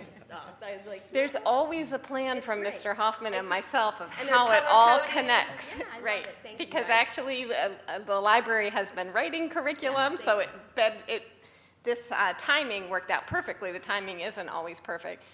But next year, we'll have new departments working on curriculum, and so we'll continue working through this as well. Thank you. And I planned nothing, I just got lucky. But we'll be having policy conversations to make sure that all the work they're doing is in policy, and if we need to make any adjustments, that policy reflects that. And honestly, I would say that the staff was relieved when there was a policy. And so we appreciate that you move forward on that, because there was a lot of angst over what can we do, what can't we do, and having the guardrails in place really helps, and then having this new, taking that scale and putting it into kid-friendly language has really allowed us to have that common language that we can use to communicate in our classrooms. I want to thank everybody sitting at these tables here for all the work that you've put into this. As someone who uses these tools and has been forced to use these tools since they've come online years ago, the intentionality and thoughtfulness that has been put into this so far is evident. So thank you. And to make it age level appropriate, to make it grade level, experiences at the grade level that make sense cognitively with where our learners are at that time, I see it. Thank you. This is important work you're doing, and I'm excited to see what we learn in the spring. Thank you for your work that you've done on this so far and what you're going to do. On slide 12, bullet point number 2, exploring and vetting AI tools. I heard Gemini and Magic School were the two that you were exploring the most. Forgive me if this was mentioned as part of your vetting and part of your exploring. The financial aspect of this, is there any cost to either of these, or are they already something we're purchased and paying for? And how has that been incorporated into your vetting of these? So the Google side of things, Gemini, we have the EDU version of Gemini and Google. There is not a cost to that. With that also, there's not necessarily as much structure in some of those programs. Not as many guardrails on some of those, and may not be as fully developed as some of the other educational tools and software that are more focused directly to education. From a Magic Tool side of things, that's just kind of an exploration of resources. There is a no cost currently to being able to explore the full blown version of that product. There is a free version of it that gives you obviously some limitations, but the exploring of resources that we'll be doing from now to the end of the year, there is no cost to it. If we decide to move forward with them in the future, there would be a cost to that program as well. And the same goes for some of the other, same goes for some of the other programs like Copilot, Microsoft Copilot. We do pay, obviously, for our Microsoft agreement, so there is some cost there. They do have some of the AI built into that we wouldn't have to pay additional for. But again, with some of those tools, they really don't have all of the different educational resources and modules to them, at least not yet, not built out at this point like some of the other programs do. I would just ask, as you explore what makes the most sense and the best of the best, that you also consider the financial aspect of this, and that if you're going to, which it sounds like we're headed that way, you want to explore the free version, but it doesn't have everything that you need. Explore programs that are budgeted and affordable and appropriate. Don't explore ones that maybe will be a little too expensive or might be an issue. And then it has to come back to us, and we end up having to say no and look like the bad guys. I would just ask you to be sensitive to that and make sure you're only exploring what you know is in the budget, what can be afforded as you move forward. Because we may not need the Cadillac. I mean, just from a personal standpoint, there's a lot that can be done with ChatGPT on the free version, and it also limits what you can do, so it helps to put the guardrails in place automatically, because there's very little you can do with that. Yeah, just to throw a little bit more out there, Gemini, Copilot, the other ones that Jeremy mentioned, the versions we are using are the ones that are rolled into the managed domains we currently have. There are tiers for, as you know, like with ChatGPT, there's multiple tiers with that. There's multiple tiers with Gemini that we could throw lots and lots of money at to get up into those other tiers. But at this point, like the version of Gemini they're evaluating is that one that's rolled in. But to your point, ChatGPT, there's certainly free versions, but again, the reason that we focused on Gemini is that it's the one that is connected with the education domain we're using, so we do have those additional controls on things with logging and things like that. Real quick, well, hopefully quick. It's actually funny, Directors Linton and Wolgemuth read my mind. I want to echo everything that they said. Having gone through this at work, again, the intentionality is to be applauded. I really thank you for going through this methodically and not just, Wild Wild West, go find whatever you can. I am concerned about the cost, but it is also those guardrails, I think, are going to be important. And so it's something that we need to be able to balance out. As far as being able to use this, you said that the single sign-on, I'm assuming that's just with Gemini? Is that correct? Actually, Magic School also has single Okay. sign-on. We actually are working through setting that up since your vote earlier this evening. So then the follow-up question is there a way to force a student to log in so that they have to use the educational version and not use the public version that has no guardrails? From a Magic School perspective, yes. We can actually limit all of those tools. They don't have access to any of them until the teacher gives them access to specific areas inside there. From a Gemini standpoint, obviously students can have their own login, their own personal Google login, but if they're logged into our educational version, they're getting all of those guardrails as well. Okay. Question for, I think, probably Mrs. DiMaria as the curriculum supervisor on this one. With prompt engineering specifically, and I'm looking through, the rubric here with the grade levels and things. At what point or do we, right? At what age, what grade level are we talking about the importance of anonymizing data that we're feeding into the LLMs? Like, we need to not be in second grade, like writing our address and mother's maiden name and all these things into just anonymizing data to help us generate ideas rather than giving us the answer for a thing. That work actually begins in kindergarten, where we teach students, what the lesson's literally called, "Is it mine?"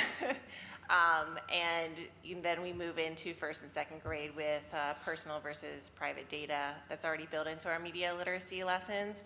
So adding this AI component of it, of recognizing AI and, when information is needed and when it's not needed, and how much information is given during prompt engineering. Disclosure and citations start in third grade. So that they're able to identify who is it that's done this work, how do I need to give credit to this work, and in what situations am I giving information that is necessary and needed. And so by having a tool like Magic School AI, where we've already built those safeguards in, it's going to allow a lot of ease for us as librarians and to support teachers too. In the work that's to be done. Yeah, so the reason that excites me is because we know how many of our students likely have personal devices, right, that they also work on, especially as they get older. So making sure that they're learning within tools that have those spaces and getting instruction from a librarian, from a teacher, an educator, telling them like, do not put your personal information in your prompt, so that when they are doing ChatGPT on their phone, they're also not doing that. So thank you. To that point, just to piggyback on that, I know the students are important, but the staff are equally Yes. important for that Yes. message. Staff, please don't put your We personal all information in need your to hear prompts. that regularly. Or your students' information. Or your students' It is part of our workshops. I mean, part of the downfall of AI is how easy it is to use, and certainly once you see the value, it is really easy to grab an email and throw it in and ask for feedback, and all of a sudden, oh my gosh, I just put in 5 pieces of information that I really don't want out in the artificial intelligence world to be trained on for whatever purposes. So we are being intentional about that, both for students but also for staff in our training. Yes, thank you. That's very important. It is interesting along those lines. We just went through an exercise last week where if you sign into ChatGPT and ask it what it knows about you, what it will actually spit out. If you do that in the other walled programs like Magic School or Gemini, you don't get that data back because it is a walled garden. It's not out there learning those. Well, and if you ask Gemini why, it'll tell you why. Because when you close this session, I forget everything we've talked about. Right. Couple follow-up questions to that point. One, what are you doing to help the students who haven't had those lessons? You know, obviously high schoolers that are starting to get that now. Is there any of the stuff in K through 6 that, or K through 8 that are getting rolled into those? And additionally, not just for students, but also staff, are there refresher lessons with some of those? Because I know, you know, my company has been rolling out AI, and you know, we had a discussion and everyone was like, yeah, okay. Well, then 6 months later, like, your guard is getting down, you know, you're letting your guard down and you start maybe slipping on some of those rules. Like, how often do you think those refreshers will need to be done? Well, I'll just quickly highlight that team over there, our tech integrators, who are at all of our faculty meetings giving presentations on current topics. They could probably speak to how often AI is one of those topics. Certainly, it is a relevant topic and one that they are discussing regularly. We do have a 3-year professional development plan that we're in the middle of right now, where all of our staff are getting some common experiences to try and raise that floor up so they all have that base knowledge. But to your point, we will need plenty of refreshers, whether it's faculty meetings, whether it's additional sessions to be developed in the future to make sure we're staying current on those topics. And then, yeah, I guess, has there been any thought about getting the older students some of the lessons that are being introduced at the K through 6 level?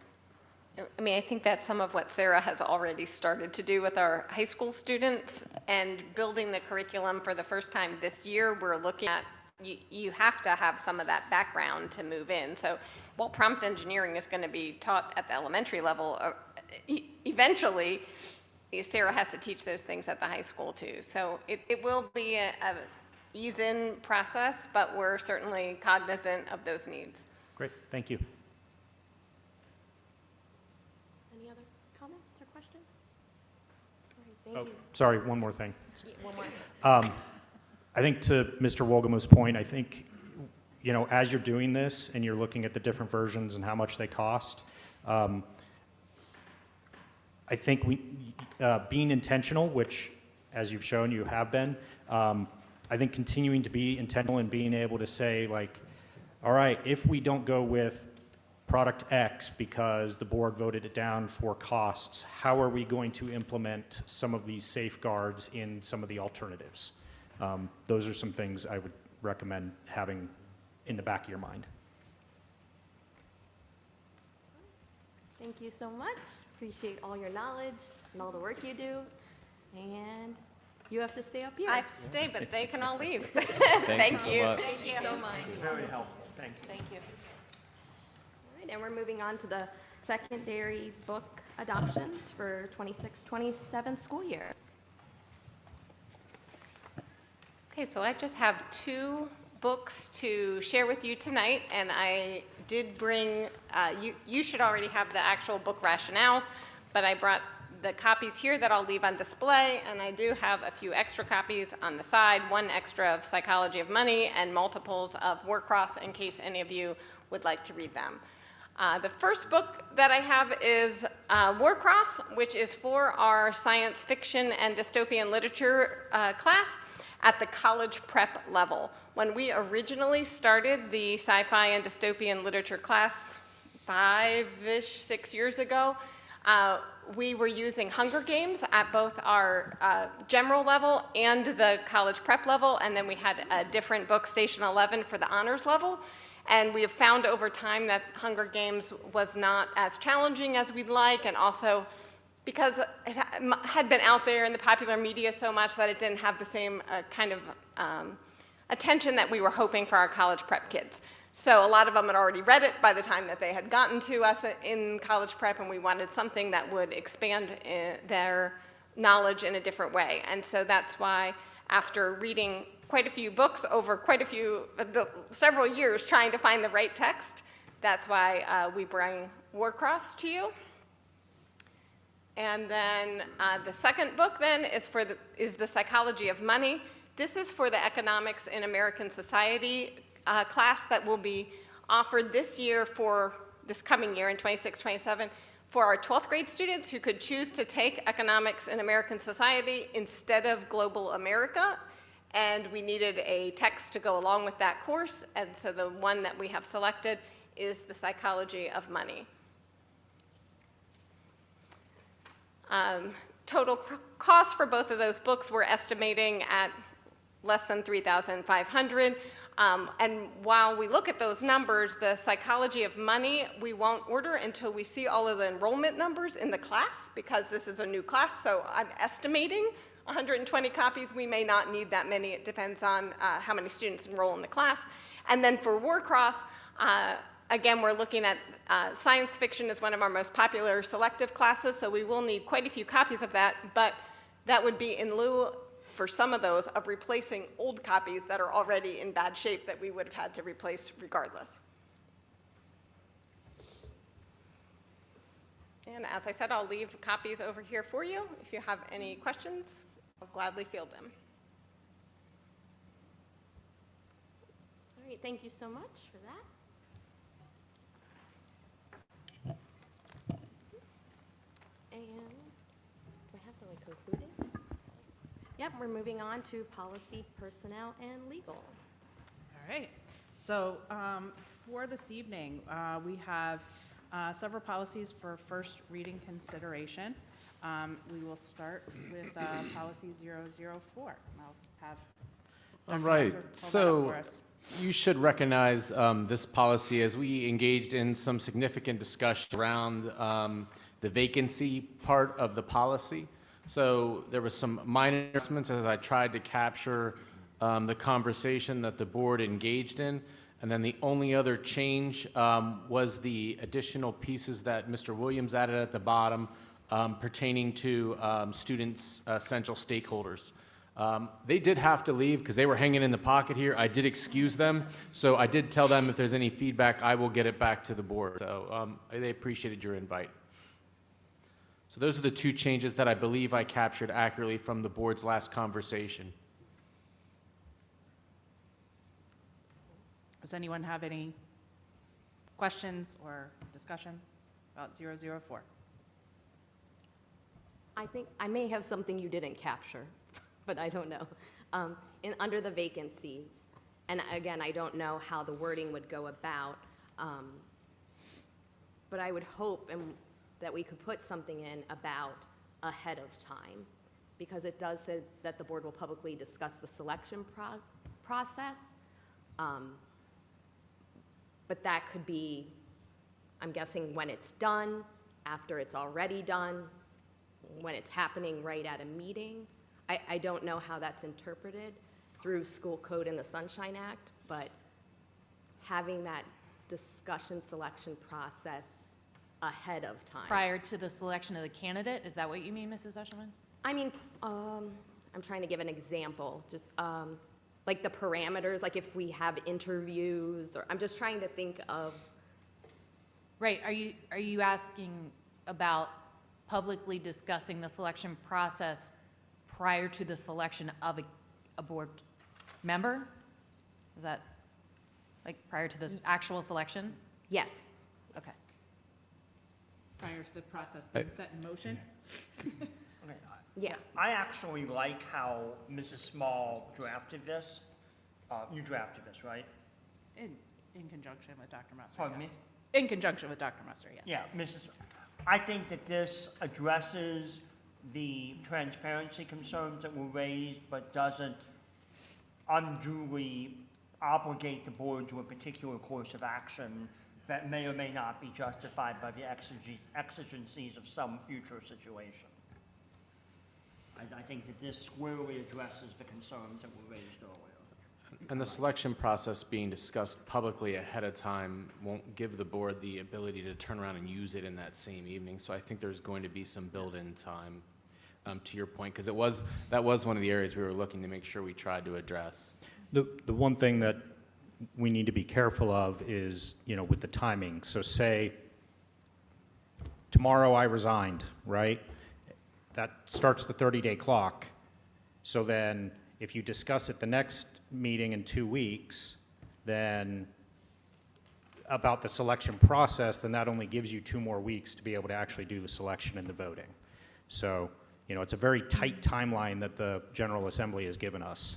Yes, I mean, agreed. we can always, and again, I'm not advocating for this, we can always hold special meetings, we have it in the past.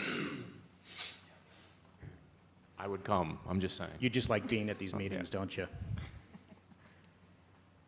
This language is appropriate. I don't have any issues with the bottom changes either in the student engagement. It really says the exact same thing that the paragraph above says. It's semantics. I'll just advocate for special meetings then. Fun. So then we'll go ahead and move that one to first reading. Do you want me to jump right into 006? So I know it was a policy that was up before, and we turned back to look a little bit deeper. In some of the investigation, I was working with PSBA. I think some of the aim of at least the committee, and in talking with Mrs. Small, some of that can be potentially addressed in some administrative regs or some other board action that you could like to delineate, and maybe it's something that comes out of committee at some point for the board to discuss. So you're going to see minor changes in 006, the same highlighted language that was there when we previously looked at it, at the opportunity for public comment. And then at the bottom under public participation, you're going to see the addition of district employee. So those are the only changes proposed for 006 at this point in time. I don't have any innate concerns with the district employee being added, but my question is, why are we calling that out? Is that simply because they don't live within the district? And how common, this is an honest question, I don't know the answer to it, how common is it to put that language in a board policy to allow for non-residents to speak on any topic, including taxes, that may or may not affect them? That's my concern. It's not that I'm concerned about them speaking, and honestly, it may be minor, but I think there's a bit of a reason why that language is restricted to somebody living within the district, pays taxes within the district. They can speak at their board meetings, but to come and speak at this meeting if they don't live within the district, I'd just like some more discussion around that, because I'm not sure that's very common. But I'm not sure I oppose it either. I'm just posing it as a question. I haven't researched it, but I have seen it in some other neighboring districts. Under school code, they are permitted. So that is a piece that some districts do just overtly state it in policy, others don't, but it is a piece within school code. I think it's a It is checkbox in in. school code, so they have that right whether we have it in here or not. If it's in school code, then I'm perfectly fine with it. It's redundant, but it's fine. I think it's a checkbox in PSBA that the district hasn't elected to check until this period in time. It is in other policies. Well, hold on, that's not what Mr. No, it's in code. I'm hearing two Yeah. different things. No, I'm saying from the policy, remember when you get policies from PSBA, they'll have different things you can check and say, yes, the district wants to do this. I think the staff is one. The board just hasn't chosen to check that I get box. that, but if it's compelled by school code, we can just stop talking about this, because it doesn't matter what we decide. So I would say we don't even need to put the changes in. Not everybody reads school codes. Yeah, I just think it's. None of them read our policies either, Mrs. Esselman. Well, I would say they're more accessible than. Than school code? I'll wait till you think. I'll say they're more accessible than school code. And the language, I hope, is a bit more accessible. But I've seen it recently at Warwick school board meetings, staff. I don't care either way, it's just a pointless exercise at this point. I don't think so. I think it's more. Anything that makes our district employees feel more included, whether they know school code or not, I don't feel is pointless. I'll just say that. There are no restrictions on what they can speak on based on school code, and that's an honest question. Is that correct?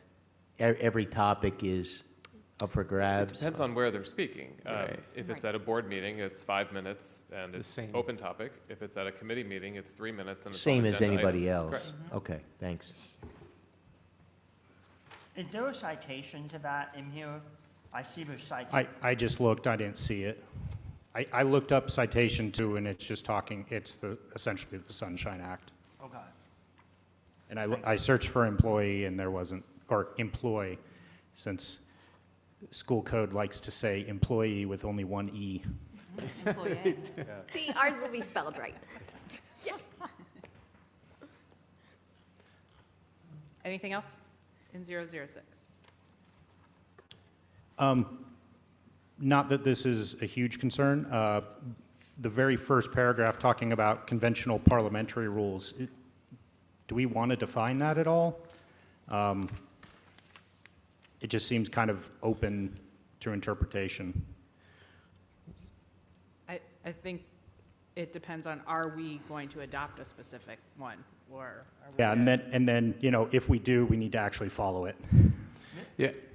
I think, Mr. Best, there's some other policy that calls out Robert's Rules of Order newly revised.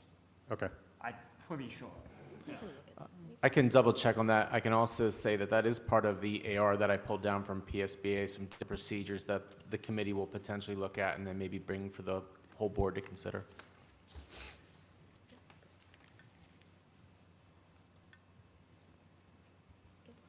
So we're comfortable with moving 006 to first reading at this point? Real quick, is there any reason that where is it, section, on additions to agenda?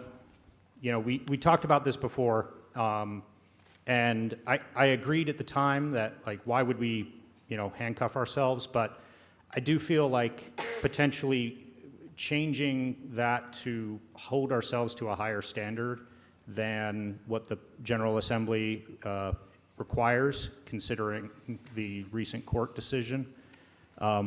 Is that something that we want to say it's, A, B, and C with the addition of a majority vote, as opposed to A, B, C, or D, which was what that whole case pivoted on? I can speak to this just a little bit about my thinking here. I did engage in a lot of research and reading on this topic. And I am personally disappointed in the language of the original 2021 statute that does open up, in my mind, the possibility of, potential hidden agenda, those sorts of things. However, I do also agree with some of the arguments that PSBA made at the time that argue that the majority of school boards on the whole operate in good faith.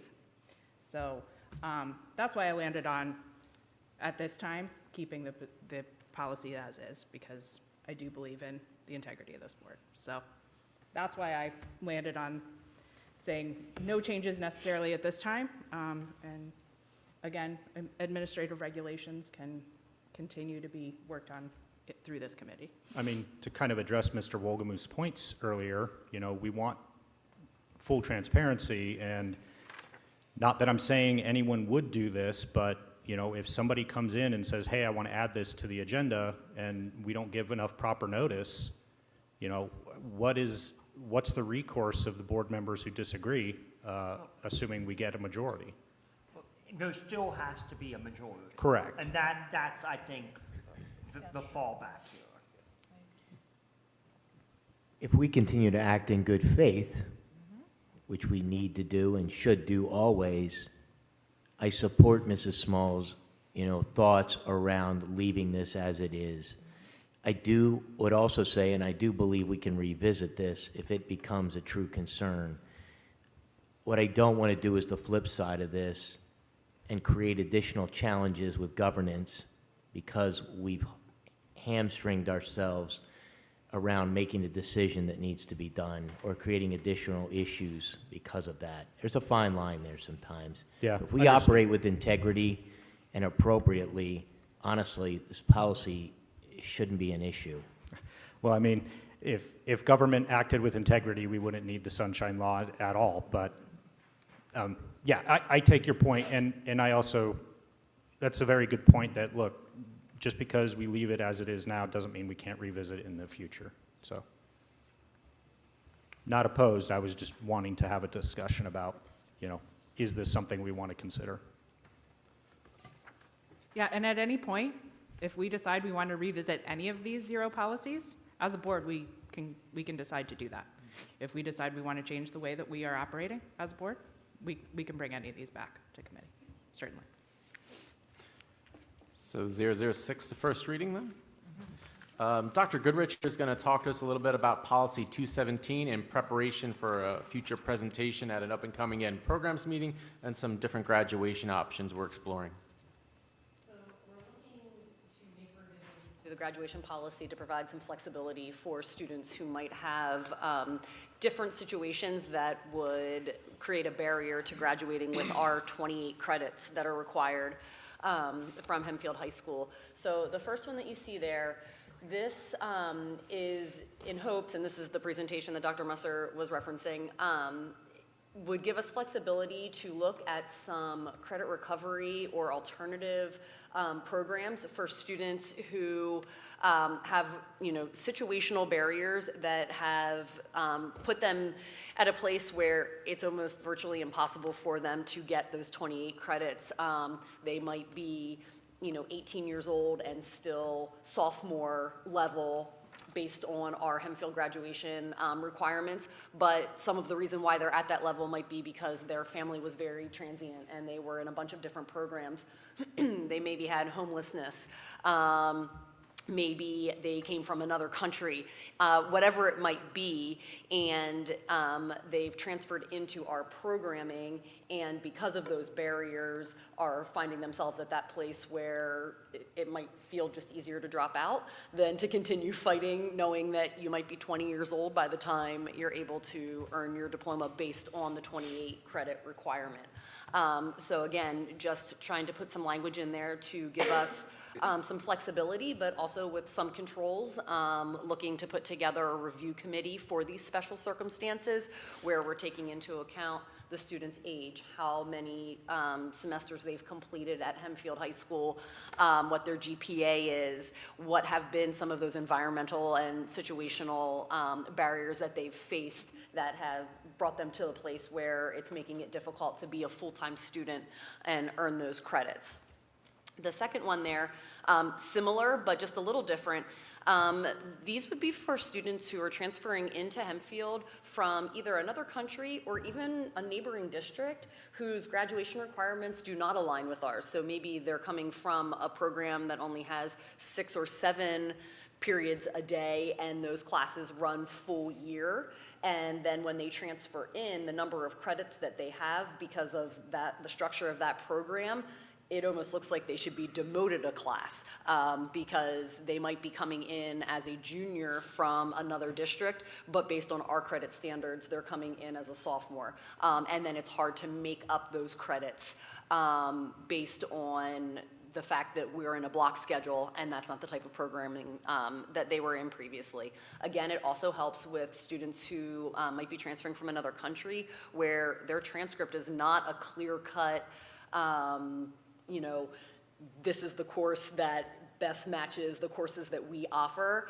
And so anytime a student moves in, our counselors are working to put that transcript together and count credits and figure out where the student is. But there's definitely some tricky situations where we're looking for that flexibility to be able to waive some of those credits or modify the number of credits that they need to earn, again, because it's not anything that they did wrong. They're just transferring into our structure, and it's not congruent with where they came from. So, Dr. Goodrich, in theory, this sounds like a nice thing to do, and I can certainly imagine scenarios where this would be appropriate. I can also imagine scenarios that would gut the academic rigor of our degree and lessen what a Hempfield degree means in the workforce to post-secondary education.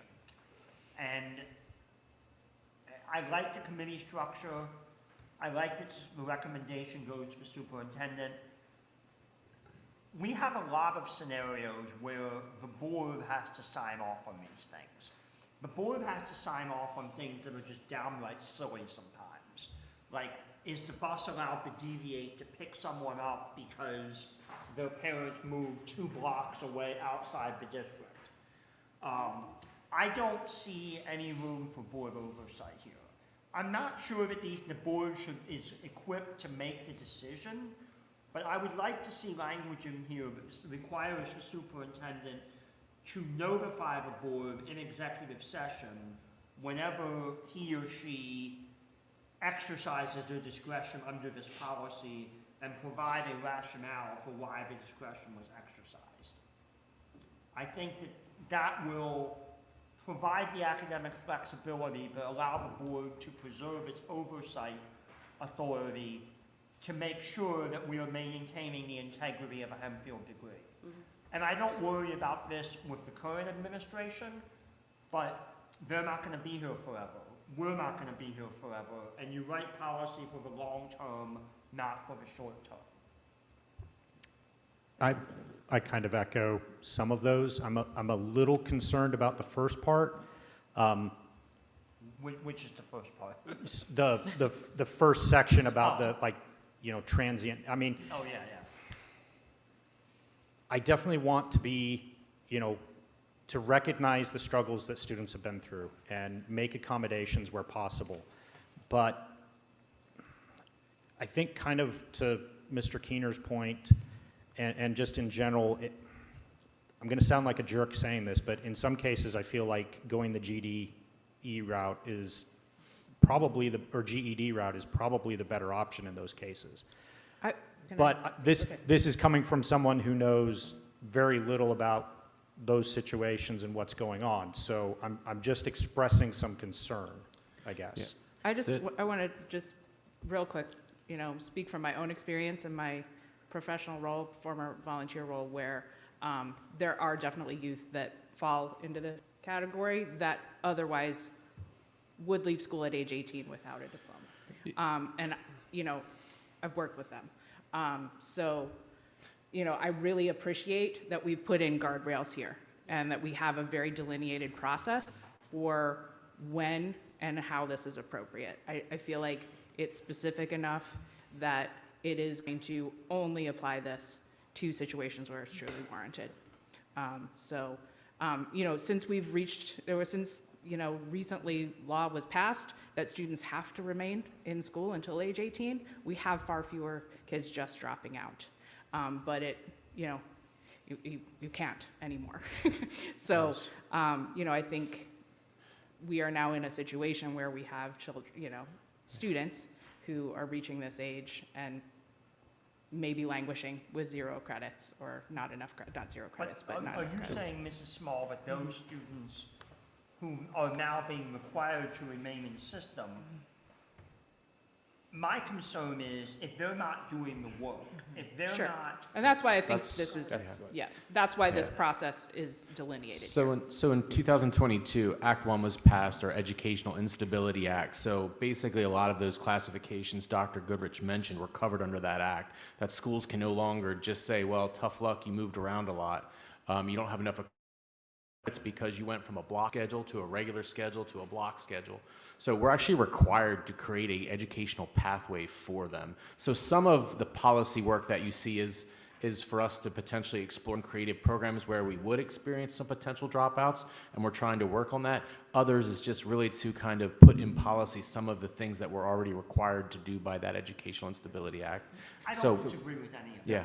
I'm simply saying, what is the backstop so that the board can exercise its oversight to make sure that we are only giving the Hempfield degree to people who have earned it, whether through a traditional pathway or some customized alternative pathway that may be appropriate in an individual student's circumstance. I 100% agree that no one should be denied a high school diploma on a technicality. I also believe that no one should get a Hempfield diploma who doesn't have the fundamental skills that this board believes a Hempfield graduate should have. So, Mr. Graham, if you can put the policy back up, please. The first section of that, talking about students attending approved specialized programs. Those specialized programs would be brought to the board and then subsequently approved by the board, because that would require contracts that we have with, between us and that other entity. And what we have found is there are programs out there that we have not been able to take advantage of for multiple reasons. One, the number of credits that they offer for students mirrors what a typical traditional high school schedule would look like, because they're not able to take as many courses compared to a block schedule. So that prevents us right out of the gate, because we have a board policy that's very strict in terms of the number of credits. That said, some of these programs have really been working to revamp and modernize their programming to provide more options and more flexibility for districts that aren't on a traditional schedule, but they may not be able to offer, say, 28 credits, but potentially could get to 25 credits, meaning an elective course or two that, while we think it's great for kids to be able to have that, we're not able to do it. In this scenario, we would bring those programs to the board. We have one that's kind of in the works that we're working on a presentation to bring to you later, but we're not going to move down that path if there's not an interest here. And so we're vetting those programs. So a student who would move into that program would move into a program through the review process, through the recommendation to the superintendent. Superintendent would need to review and sign off to say, yes, this is a board-approved program. It makes sense for that student to go there. We have a signed contract. We're good to go. That one's easy. The next one, moving down, students with special situations, that isn't to just say, we feel sorry for what you're going through and we're going to make this easy for you. We are trying to recognize that there are students who their life situations are really now impacting their high school experience and their inability right now to earn a high school diploma. And actually the GED route is actually at times harder and more challenging for students who are in very difficult home situations. So having this review process, having it recommended to the superintendent, I am A-okay as a superintendent to say in that scenario, to just notify the board to say we have a student in that situation. That doesn't bother me at all. I don't think it's needed for the first one, because those would be already programs that would be vetted and approved and contracts signed and approved by the board. So those, it's kind of a compromise, if you will. yeah, so the top section would be a program that any student the administration feels would benefit from that program may go to, similar to how we send kids to the IU or any other. We have Cool. contracts. But we would approve that as a approved program, not as a John Doe gets to go to this and then he gets to graduate. Correct. Cool. And for the bottom section, I could notify the board, just like I do for senior requests to stay, anyone that moves out of the district, just if there's any concerns, then we can address those concerns to the board. But Mr. Keener, to your point, at the end of the day, when Dr. Brossman turns around and says, I present this class fully in compliance with the Pennsylvania School Code, Act 158 of 2018, the board, by saying yes, we are still being in compliance with all of those components. And the only requirements by the state for graduation is whatever the district sets forth, as well as a pathway. And so they still have to meet one of those pathways, which is also a secondary requirement. So as long as we are maintaining all of those and provide that notification, I don't see any issue with that. Yeah, so we can't waive those pathways, right? They still I have to actually do. have the authority to 5%. waive a pathway up to 5%, and to date, I've not had to do any waivers. I also want to share that with the second one, yes, it's putting in safeguards for some students who have had just, extraordinary things happen in their lives, but it's also a safeguard for very high-achieving students who did their first 3.5 years of high school in a traditional schedule and then move here and find out they're not going to be able to get enough credits to graduate, even though they are top of their class. So it truly does capture a lot of different demographics of students. I'm 100% supportive of that. I just want to make sure we're not graduating students who can't read. We're not graduating students who can't do basic arithmetic. And those core academics are not the pieces that are waived. Like Mr. Pomersky said, it would be electives. Like we account for 8 credits of electives in our graduation requirements. We would maybe be able to drop that to 3 electives if that's going to help a student graduate who has passed all of their other core academic areas. And potentially prevent a dropout where they have those proficiency skills in reading, writing, math, and in communication skills. So, I mean, we've had these conversations internally already, and we've been really pushing this review committee and who really should be sitting on it. And when it comes, it needs to be thoroughly vetted, not only by that committee, but then by superintendent to make sure that we're posing those tough questions and that it is the right thing for the student, and we're not going to just... Again, I'm not going to beat the horse. I'm fine with the idea. I just want it written in the policy that the board must be notified when the superintendent exercises his discretion under these. Under the second one. Yeah. Right, because the other one you'll board approve already. Correct. Yeah, I'll make some language changes there. I'll put them in board news, and then is everybody comfortable with such a small change? Are you still comfortable with moving to first reading, provided that's included in board news? I just have a comment about that. I feel like it is definitely unnecessary to notify the board of those people in that second paragraph. I personally believe this is a good change, a necessary change. I do not believe that the rigor and relevance of a Hempfield diploma is compromised in any way because of this change. I believe there are students that struggle for various reasons, and that this does give them the opportunity to graduate and get a diploma. And even if they haven't quite left there with the same level of understanding, reading, math, whatever, not all students are able to get to that same level, and we can't put them all in the same box. Along that line of thought, in over 10 years of bringing requests to the board's never denied a senior request to stay or any of those requests I proposed in front of the board. Because we trust the current administration. There might, in the future, there might not be that same level of trust. Understood. This is just a belt and suspenders issue.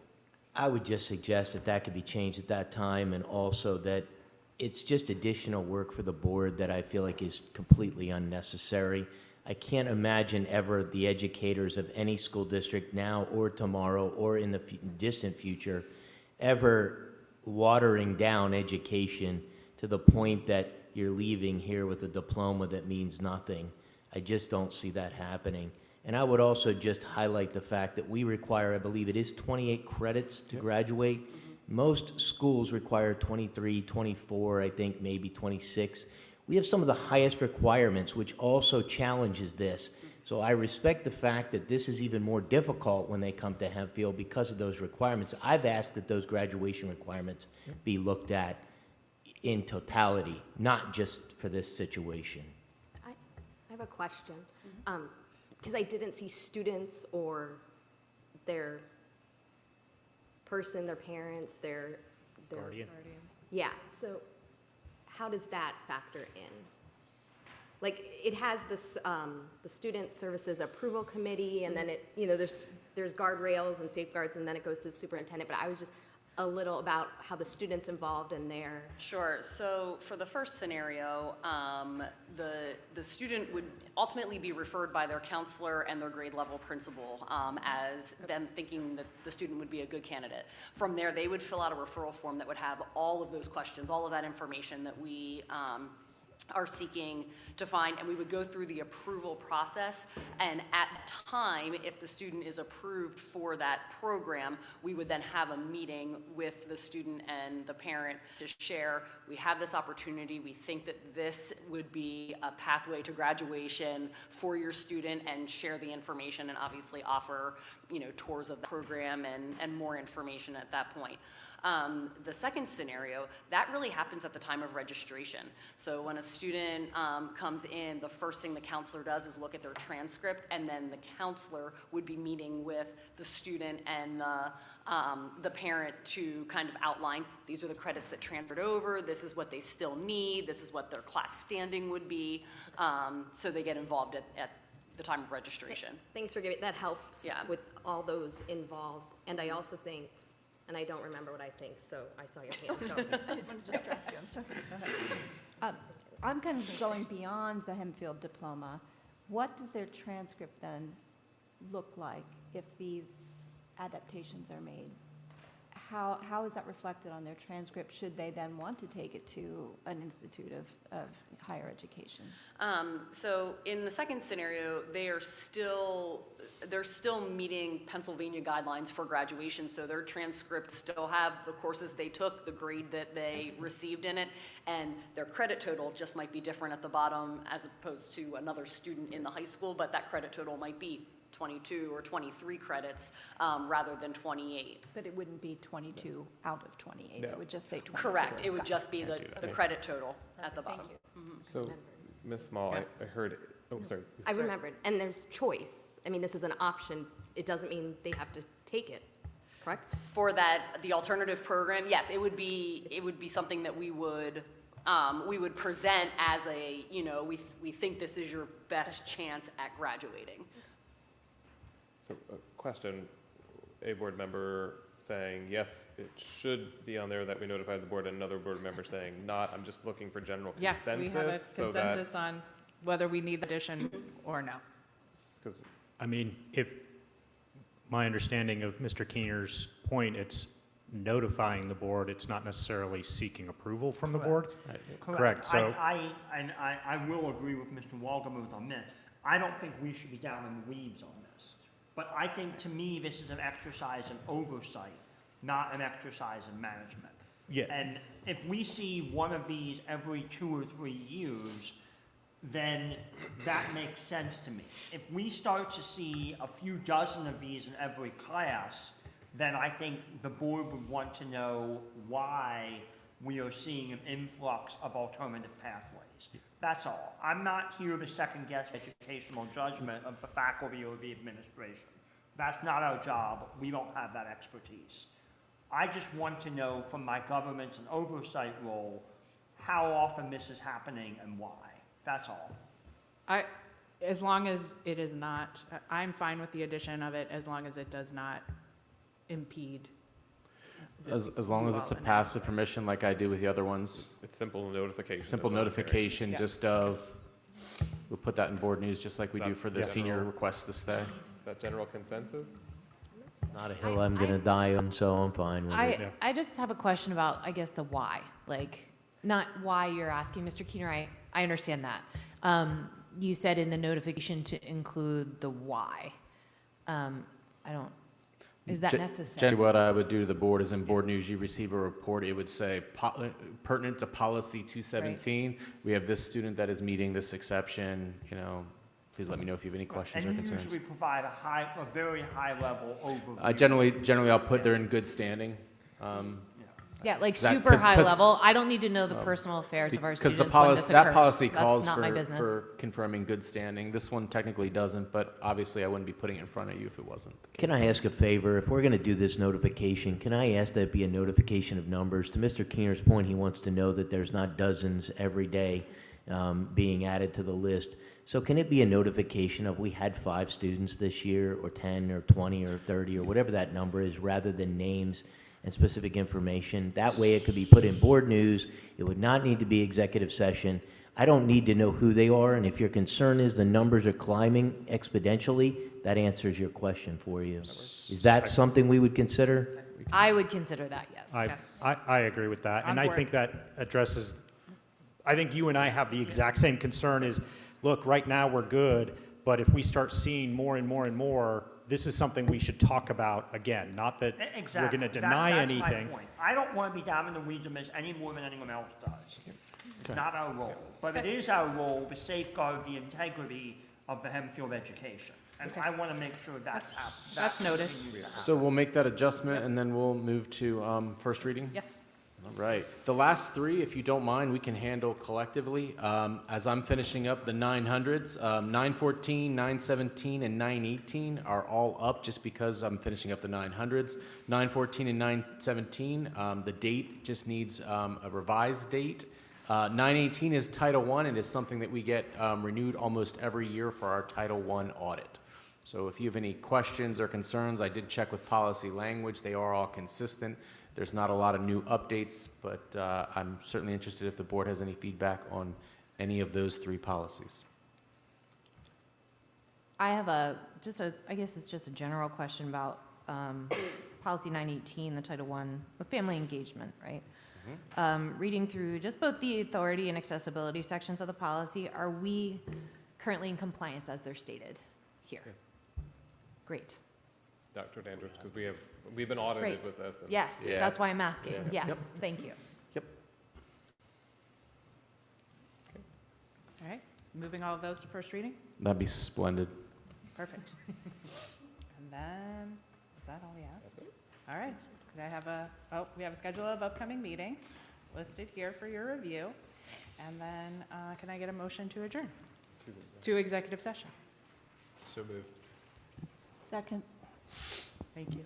Mr. Williams, Ms. Brady. All right, we are adjourned. All in favor? Right, we didn't Thank vote. you. I am an aye. We didn't vote. Oh, we need vote, to vote. aye? Yes, Aye. aye. We're already. Okay, motion passes, 9-0.